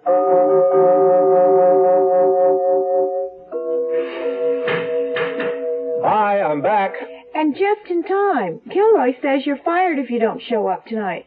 And after all the humiliation I had to go through to get you the job. I know, dear. Hey, since when have you ladies decided to run my life for me? From now on, I am running my own. I'll pack my stuff and get out. Where are you going? The Century Plaza? And how much money you got? He doesn't have $10. And he'll spend that out chasing girls. It's a good thing he's got you, Beth, to keep an eye on him. Dean, why don't you move back into number 9? Stella can move in with me. Oh, please. Knock it off. So I moved into number 9, and Stella started camping with Beth. Until my insurance commission came through, I still needed the tips from the parking lot. There was a lousy band playing that night, and business was slow, so I didn't make much money, but at least I kept most of my sweat inside my body. Stella got a ride from that same guy as last time, but in a different car. A shiny new domestic model, about a half a block long, and Kilroy was plenty teed off. Hey, Dean, looky here. I guess I fixed that creep. Took it right out of his glove compartment. Kilroy, that's a gun. Yeah, real pretty, ain't it? Yaffee Kush don't go into those cheap stuff. Yaffee Kush? Yeah, the jerk driving Stella home big time, big shot, syndicate. This has got to be worth at least $50. Are you out of your mind? You stole a gun from him? He'll come back looking for it. Nah, he's got plenty more. Hey, Dean, be on time tomorrow now, will you? Hey, Kilroy, look at that broad. Where? Over there, across the street. I don't see no broad. Oh, you missed her. She's gone now. Well, see you tomorrow. Yeah.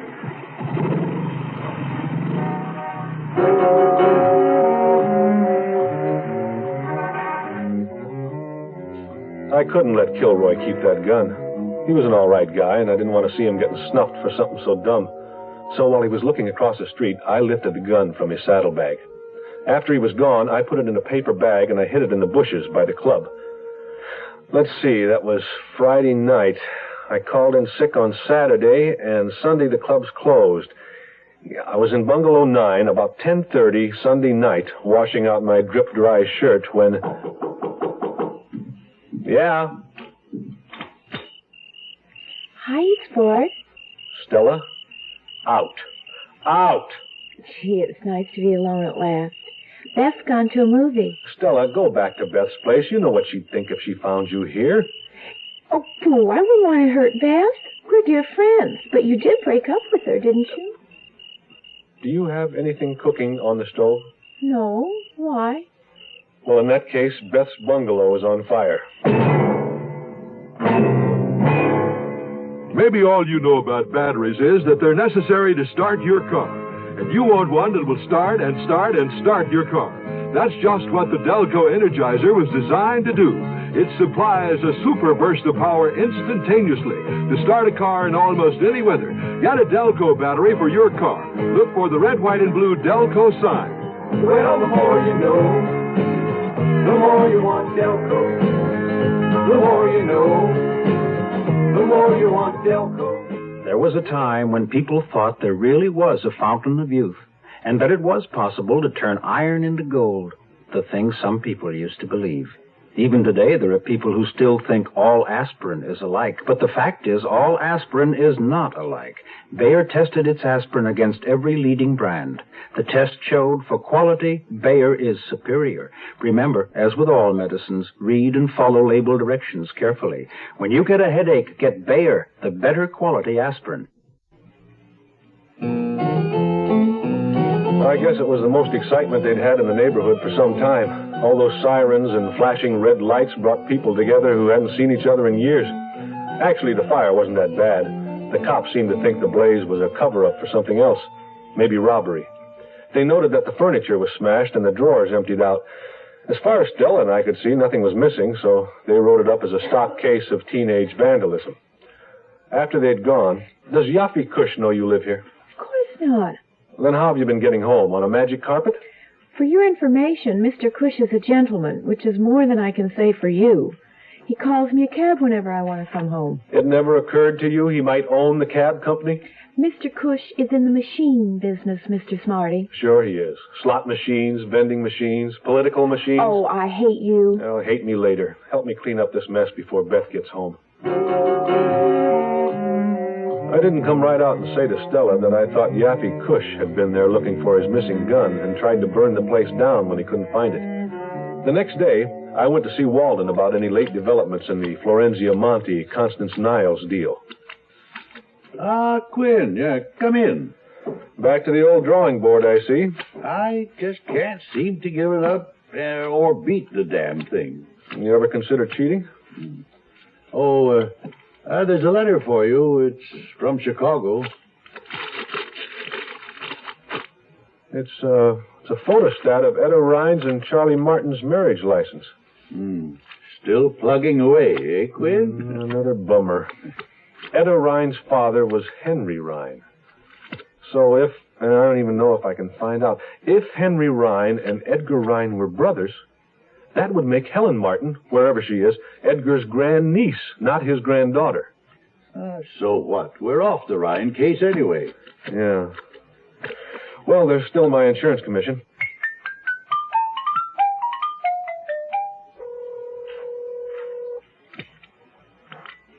Hello? Zia, it's Mia. Clean Dean. It's all set. Wonderful. I'll be out by Palm Springs tomorrow. What do you say we meet at the Hideaway? 8 o'clock? We'll have a private little party in honor of the event. Boy, that sounds terrific. I'll bring the papers. I'll bring the money. $250,000 in cash. Cash? What's wrong with a cashier's check? It'll be safe. I'll keep it under lock and key in my cosmetics box in the trunk of the car. Besides, a cashier's check would involve a bank, and I don't see where it's any of their business. Do you? Well, no, I guess you're right. See you at 8. Bye now.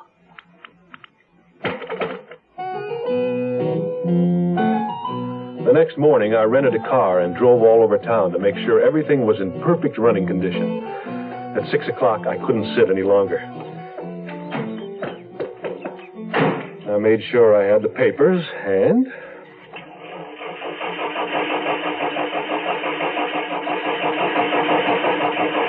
Oh, no. No, why now? Why me? Want me to start? No.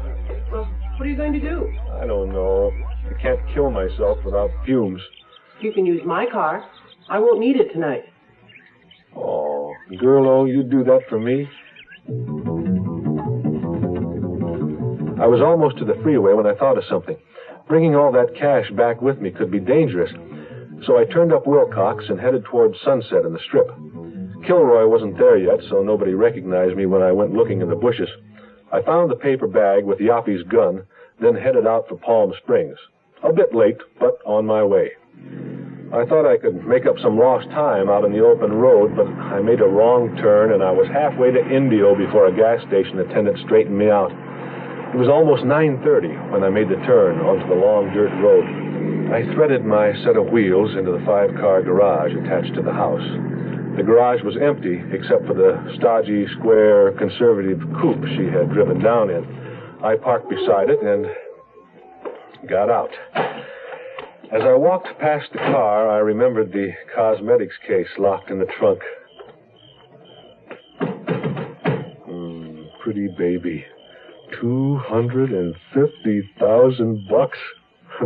I'll take real good care of you.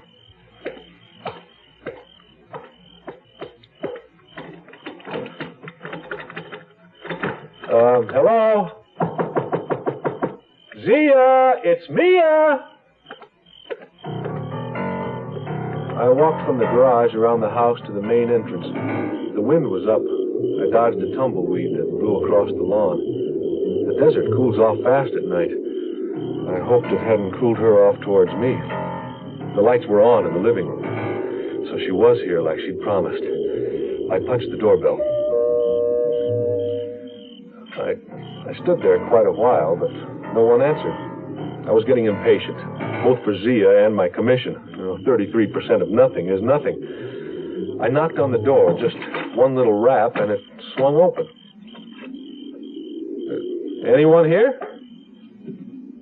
At ease, dry your tears. Dean's here. Hello, anyone home? The living room was empty.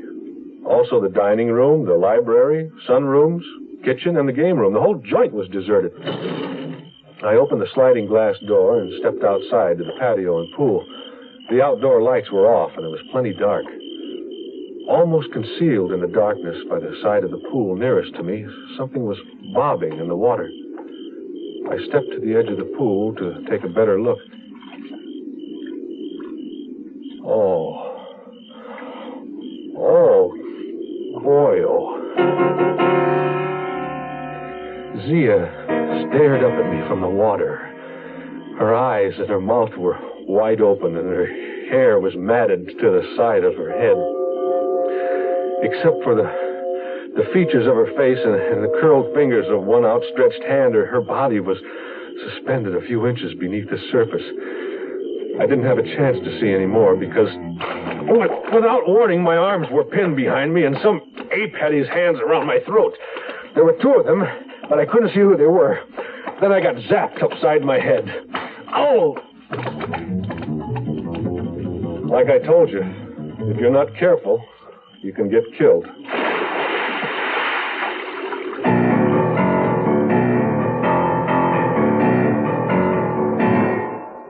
You are listening to Mutual's presentation of The Zero Hour. Tomorrow at this time, rest your eyes and listen here to this week's continuing study in suspense, The Air Hunters. I'm Rod Serling, and this is The Zero Hour. Today's episode brought to you in part by Metropolitan Life Insurance, Delco Batteries, and Bear Aspirin. This is The Zero Hour on Mutual Radio.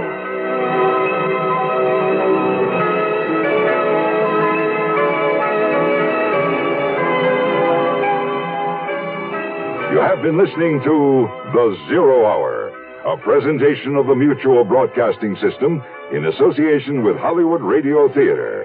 Heard every weekday at this time. Rod Serling is your host. Zero Hour is produced and directed by Elliott Lewis. The Hollywood Radio Theater theme was played by Ferranti and Teicher and is now available on United Artists Records and Tapes. Hugh Douglas speaking. Tune in tomorrow, and once again, rest your eyes And listen here. To the Zero Hour.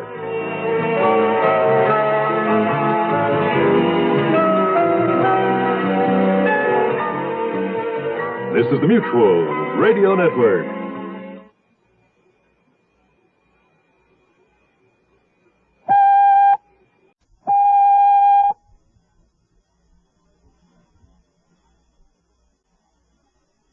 I'm Rod Serling. You're listening to the Zero Hour. Rest your eyes.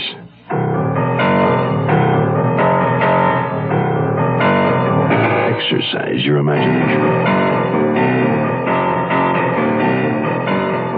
This week, Bill S. Ballinger's sound portrait of an unlikely hero. The Air Hunters.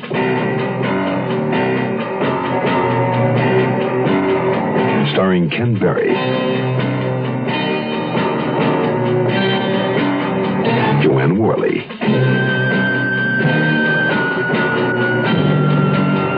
and Edgar Bergen.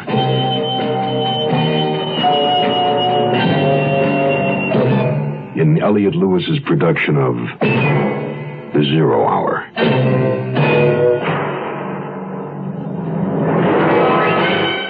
The Mutual Broadcasting System presents The Zero Hour. Sponsored in part by State Farm Insurance, Holiday Inns, and the makers of V8 Juice. This is The Zero Hour on Mutual Radio.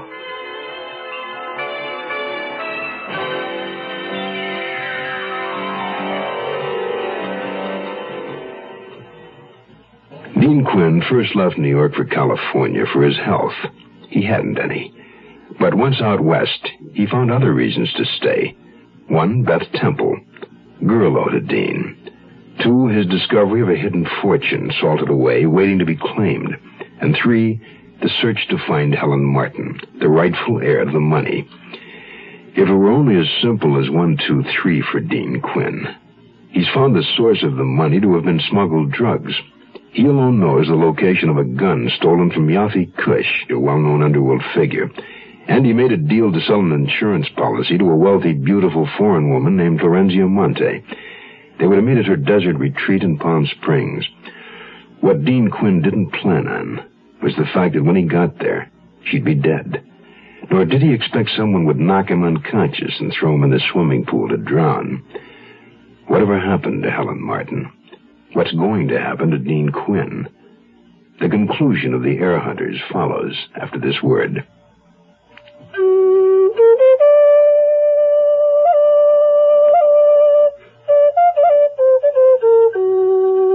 There was a time when the rivers, the earth, and the sky of America were pure. A time when the only American was the Indian. Today, America is suffering from pollution, but the problem isn't hopeless. We can protect the natural beauty of America if you get involved. Something as simple as using the fuel rated most efficient for the engine of your car, or planting trees to help purify the air and prevent soil erosion, or starting a compost heap instead of burning leaves or trash. People start pollution. People can stop it.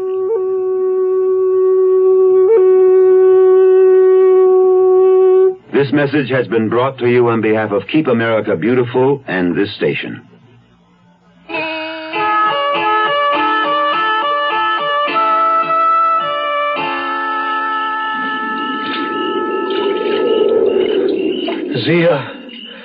Zia, honey, speak to me. Oh, what am I doing? She's dead. I gotta get out of here. Somebody tried to kill me. Why me? Why try to murder good old Dean Quinn? Oh, boy, if the cops find me here with a place looking like this and Zia deep-sixed in the pool, it'll look like I did it. They'd say I killed her. Why, of course, that's the frame. I'm supposed to have robbed her, killed her, and then fallen in and drowned. Why me? Wait a minute. Wait a minute. Am I leaving anything behind? What did I bring with me? Papers, insurance. Yeah, I got them. A little wet, but... Boy, I'll catch pneumonia for sure. There must be a rag or something in the car I can dry my hair with. Oh, no. Yappy Kush is gone. I gotta get rid of it. There. That takes care of that. I gotta get out of here. On the highway, heading back to L.A., I was swerving from side to side. I could barely see the road. But somehow I made it back to the El Cairo. I must have, because I came to, stretched out on the overstuffed sofa, covered with warm blankets and supporting an ice bag on my aching skull. Beth was watching me anxiously. She tried to smile, but wasn't very successful. Dean? Oh, Girlo, what time is it? Not quite 3. In the morning. How did I get here? Where's your car? Lie back. Now, I thought you'd had an accident. The car's fine. I've got to hide it. Hide it? What for? What happened? Did you run someone over with the car? Deanie, what happened to your head? You look awful. Thanks. I thought I'd change my hairstyle. Widened apart. Stella, did you see Yafi Kush at the club tonight? Was he around? No. Did he beat you up? I don't know. I'm not sure. Dean, tell me what happened with the car. I'll tell you after I move it. No, you stay put. You're in no condition to drive. I'll move it. Where do you want it? Well, see if there's a space in the bushes. Well, that's dumb. Go on, move it. Do as he says, Stella, dear. Well, all right. Did the killers take the money? I don't know. I really don't. I was too scared to even think about it. I didn't even look in her car. Are you going to the police? I guess. Tell them what I know. Oh, but first I ought to see Walden. They might go looking for him. Where'll you find him at this time of night? Yeah. Guess I'll wait till morning. You got any aspirin? Walden was pretty upset when I told him. Upset, angry, evasive, and frightened. I wash my hands of the whole thing, understand? But, Dean, try to make it as easy on me in the office, will you? I won't promise. It's my neck. Now, if the police think I'm broke, a bum, they'll give me a hard time. But if you back me up and say that I work for you, legitimately, well, I'll be careful what I say. I'll do it. Outside Walden's office was one of those little coin boxes that sell newspapers. The late morning edition carried the headline, "Foreign Beauty Slain in Pool." Not much about Zia. The medical examiner hadn't determined as yet if she died by strangulation or drowning, but he set the time of death at approximately 8 p.m. There were signs of a fight, and an unidentified gun had been found outside the house. Nothing stolen from the house, and nothing about finding $250,000 in the car. I decided to go back to Beth's and have a drink. Hold it. He just walked in. Dean, you're wanted on the phone. Oh, great timing. Hello, this is Quinn. Who is this? Ain't important to know, but what I got to say is, you listening? Well, I'm listening. You've been lucky, but don't push it too far. Oh, who, me? I just blew into town. Oh, I know. I've been reading the papers.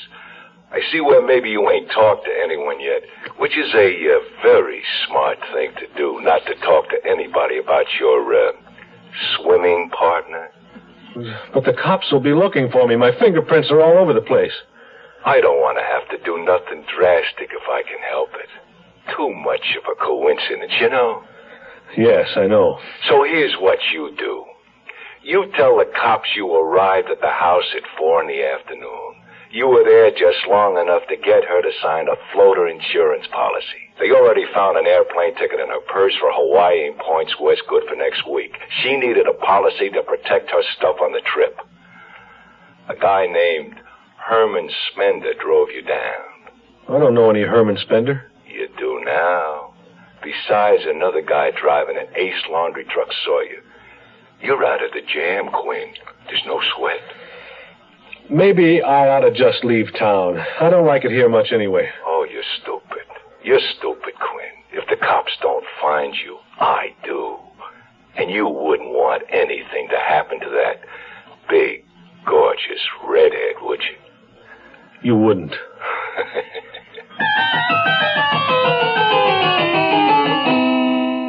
We're number one. We're the largest company, and you don't get to be the largest company unless you're doing a little extra for people. Agent Bill Rich of Logan, Utah, explains why State Farm Mutual is the world's largest car insurer. This is what the consumer feels, and you know that if a consumer feels State Farm is number one, it's got to be on two things, service and price. And if you're not competitive in both of these areas and do the job, the customer is not going to rate them where they have. We're number one. We only got there because we were most competitive, or as competitive as anyone, and because we're there to serve. Service and price. That's what car insurance value is all about. And there are two good reasons to see your nearby State Farm agent now. And like a good neighbor, State Farm is there.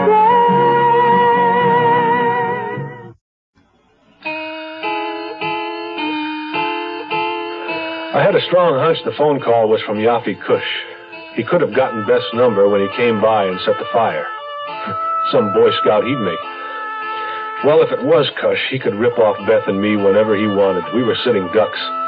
Unless there was some way I could convince him that he needed us around. After some of her usual hemming and hawing, Stella gave me Cush's home address, an apartment on Wilshire. A houseboy let me into the Wilshire apartment. A very plush pad indeed. Yafi Kush and two men were playing gin. Well, look who's here. Mark Spitz. Mr. Kush, sir, did you phone me this morning? Me? Phone you? I think you should know that I've written out a complete report. Everything I know about Zia Monte's murder. A person you don't know will turn it over to the sheriff if anything happens to me or Beth Temple. Why, you telling me it's none of my business. Hey, you know, I got a hunch, though. You keep your nose clean, nothing's going to happen to you or your girlfriend. Say, do you play bridge? Sometimes. I'm not very good. Hey, you guys, we got a fourth for bridge. Quinn, meet Herman Spender. He's the one with the red face. The other one is Frankie Amador. He owns Ace Laundry Company. Sit down. I'd really like to stay, but I shouldn't be here after 8 o'clock. Someone who knows where I am might start wondering. Are you bluffing? Yeah, maybe not. All right, Quinn. Beat it. I don't want to see your mug in here again.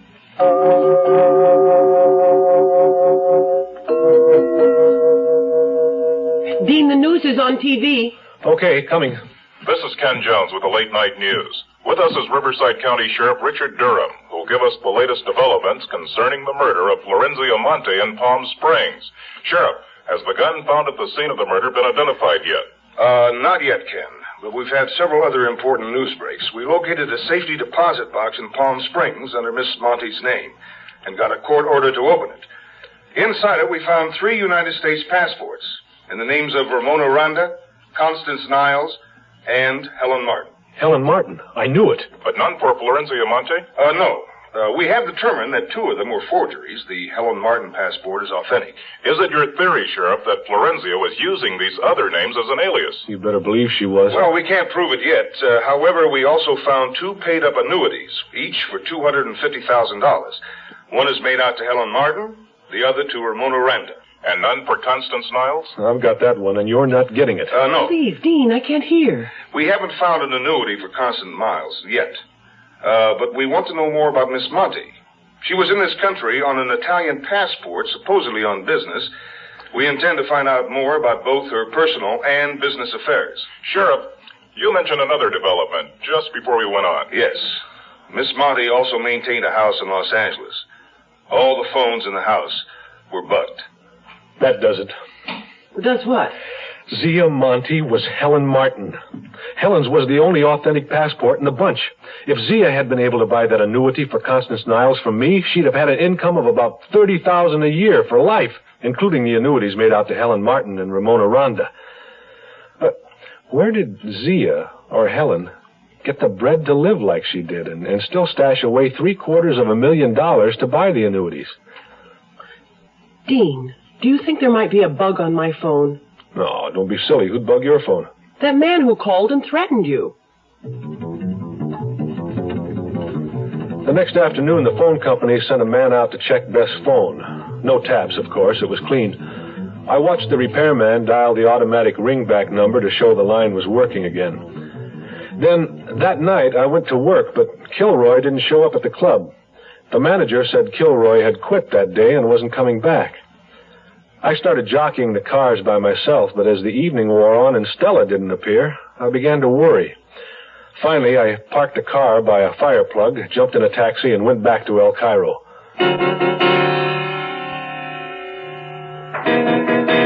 I looked around, trying to spot Yaffe's car on the street. I didn't see it.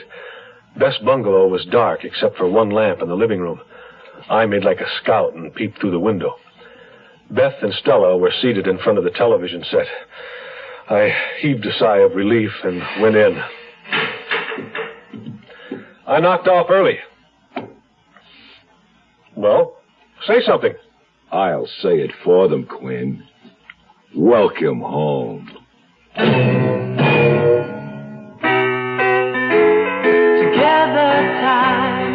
time to spend, enjoying life with food and friends. Get out and get together, where the good times all begin.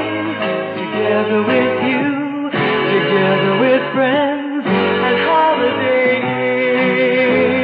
The next time you're dining out, get together with Holiday Inn. Good food, good friends, together.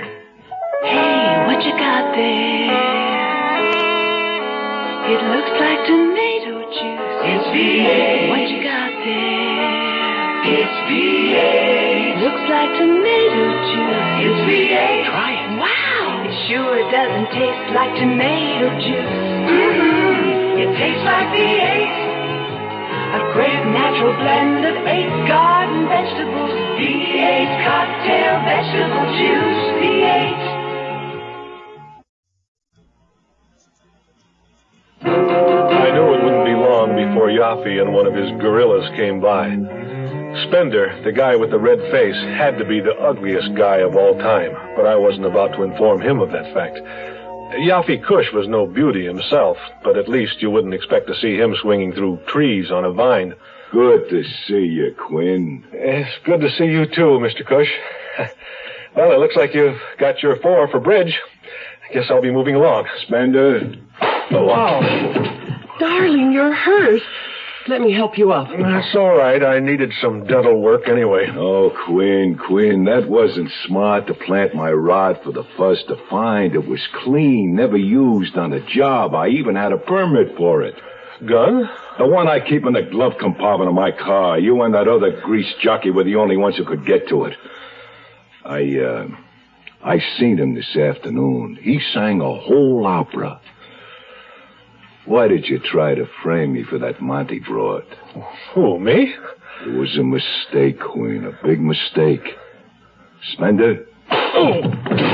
You and that Monty floozy, both a couple of double-crossing thieves. You had it coming. Right, Spender? Stop that! Let me go! Oh, relax, lady. Why are you looking at your watch, Quinn? You ain't going no place ever again. Well, in that case, I better call Sheriff Durham and tell him not to bother to call me at midnight like I told him to. Hey, put that phone down. Spender! Stop it this instant! Lady, you gotta learn to relax. Hang up the phone, Spender. Quinn. Oh, Quinn, I'm afraid that was your last mistake. Sheriff, Yaffe Kush is here. Got a gun. Oh, forget it, Spender. It's sour. The sheriff knows we're here. Let's get out of here.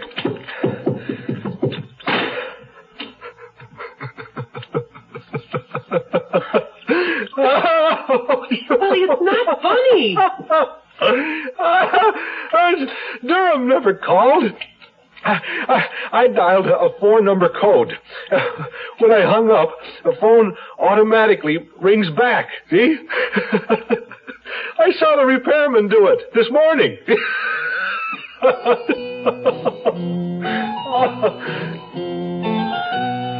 As soon as I was in condition to get up off the floor, which was early morning, I lost no time getting down to Palm Springs to see Sheriff Durham. I told him all I knew, really leveled. Well, we just got confirmation on your alibi from the gas station attendant in Indio. And don't forget, I drove out to the club to get Cush's gun, which took me about another half hour. It was nearly 9:30 when I got to Zia's place. What you've told me, Quinn, should clear you, and it fits in with what we've already pieced together. Ellen Martin, a.k.a. Zia Monte. She was a courier for the mob. Really? A sweet little girl like that? Right. She met those syndicate characters in Europe when she was going to school there. They set her up as a front to invest black money. Illegal funds. Got her papers in Rome as Florenzia Monte to represent their investment coming over here. All supposedly legit. So the government couldn't trace the money, where it came from. They bugged her phones because they didn't trust her? They don't trust anyone. Florenzia Monte got the idea to do some skimming, disappear with her own annuities. When the big bosses found out, Yaffe Kush got his orders to stop her. And he did. But don't worry about him. That's been taken care of. Boy, oh, that's the best news I've heard in a long time. On my way back from Palm Springs, I stopped in at Walden's office to let him know everything worked out, and he was off the hook. So you see, Mr. Walden, Florenzia Monte was Helen Martin. She blew the whole thing because she was the missing heiress all along. She just got hung up in her own greed. Mr. Walden, are you listening? Jack of diamonds, 10 of clubs, jack of clubs. Do you see this, Quinn? Do you see? I've done it. Well, congratulations. I win. And I owe it all to you. Look what deck I used. Get a load of that Queen of Spades. Is this letter for me? Oh, yes, I forgot about that. It's been sitting here for a few days. Well, keep plugging away, Mr. Walden. If I had the time, I'd stay and teach you how to play cribbage. Goodbye. When I got back to El Cairo Court, the girls were waiting for me. Beth nearly fractured my bruised ribs hugging me. And then I told them what Sheriff Durham had already figured out. But what about Yaffe Kush? Will he talk? Confess? Well, Durham thinks so, because Yaffe did find the $250,000 in the trunk of the car and held out. Didn't tell his bosses. That's why he didn't want me to talk. Let the news out. He figures he's got a better chance to survive with Sheriff Durham than he does with the mob. He seemed like such a nice guy. And such a gorgeous car. Well, I suppose you'll be going back to New York. Yeah, me too. I'm tired of selling cigarettes. I'm going to be a social worker. Oh, and wreck what's left of the Big Apple? Well, Stella, you can have it. I don't really want to be a lawyer anyway. What will you do? Oh, I don't know, girl. I thought maybe I'd go into apartment management. Oh, Dean, how romantic. We can scratch out a living some way. Beth, you're the only girl for me. Ow, you're hurting me. What's this? This envelope in your pocket. It was sticking me. This? Oh, I completely forgot about it. Yeah, it's postmarked Morro Bay. Stats of birth certificates. Beth, get that old photograph. Edgar Ryan and the two guys with him. Oh, you mean the one with Ed, Hack, and Tony on the back? Right. It's right here. Well, what did you say your mother's maiden name was? Tully. Josephine Tully. Why? Girl, you have just answered the $100,000 question. Do you know who this Tony is? The one with Edgar and Henry Ryan? No, who? He's Anthony Tully, your grandfather. Half-brother to Edgar Ryan. That makes you Edgar Ryan's half-grandniece. His only surviving heir. Oh, you're worth a fortune. And just when I was going to make you a poor but honest woman. Oh, girl, oh, boy-o! Ow! Be careful. Hey, Anyone here know where I can borrow the money for bus fare to New York?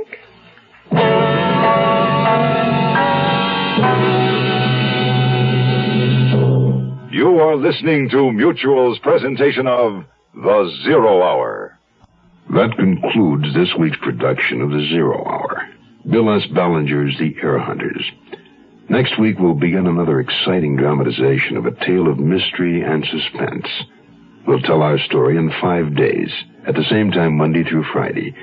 So on Monday, rest your eyes and listen here to The Zero Hour.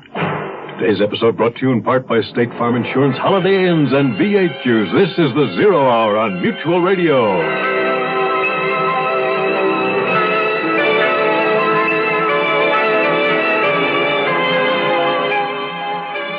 You have been listening to The Zero Hour, a presentation of the Mutual Broadcasting System in association with Hollywood Radio Theater.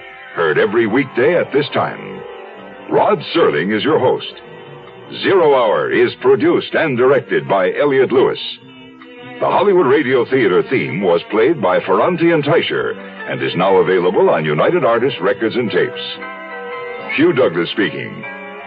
Tune in Monday, and once again, rest your eyes and listen here to The Zero Hour.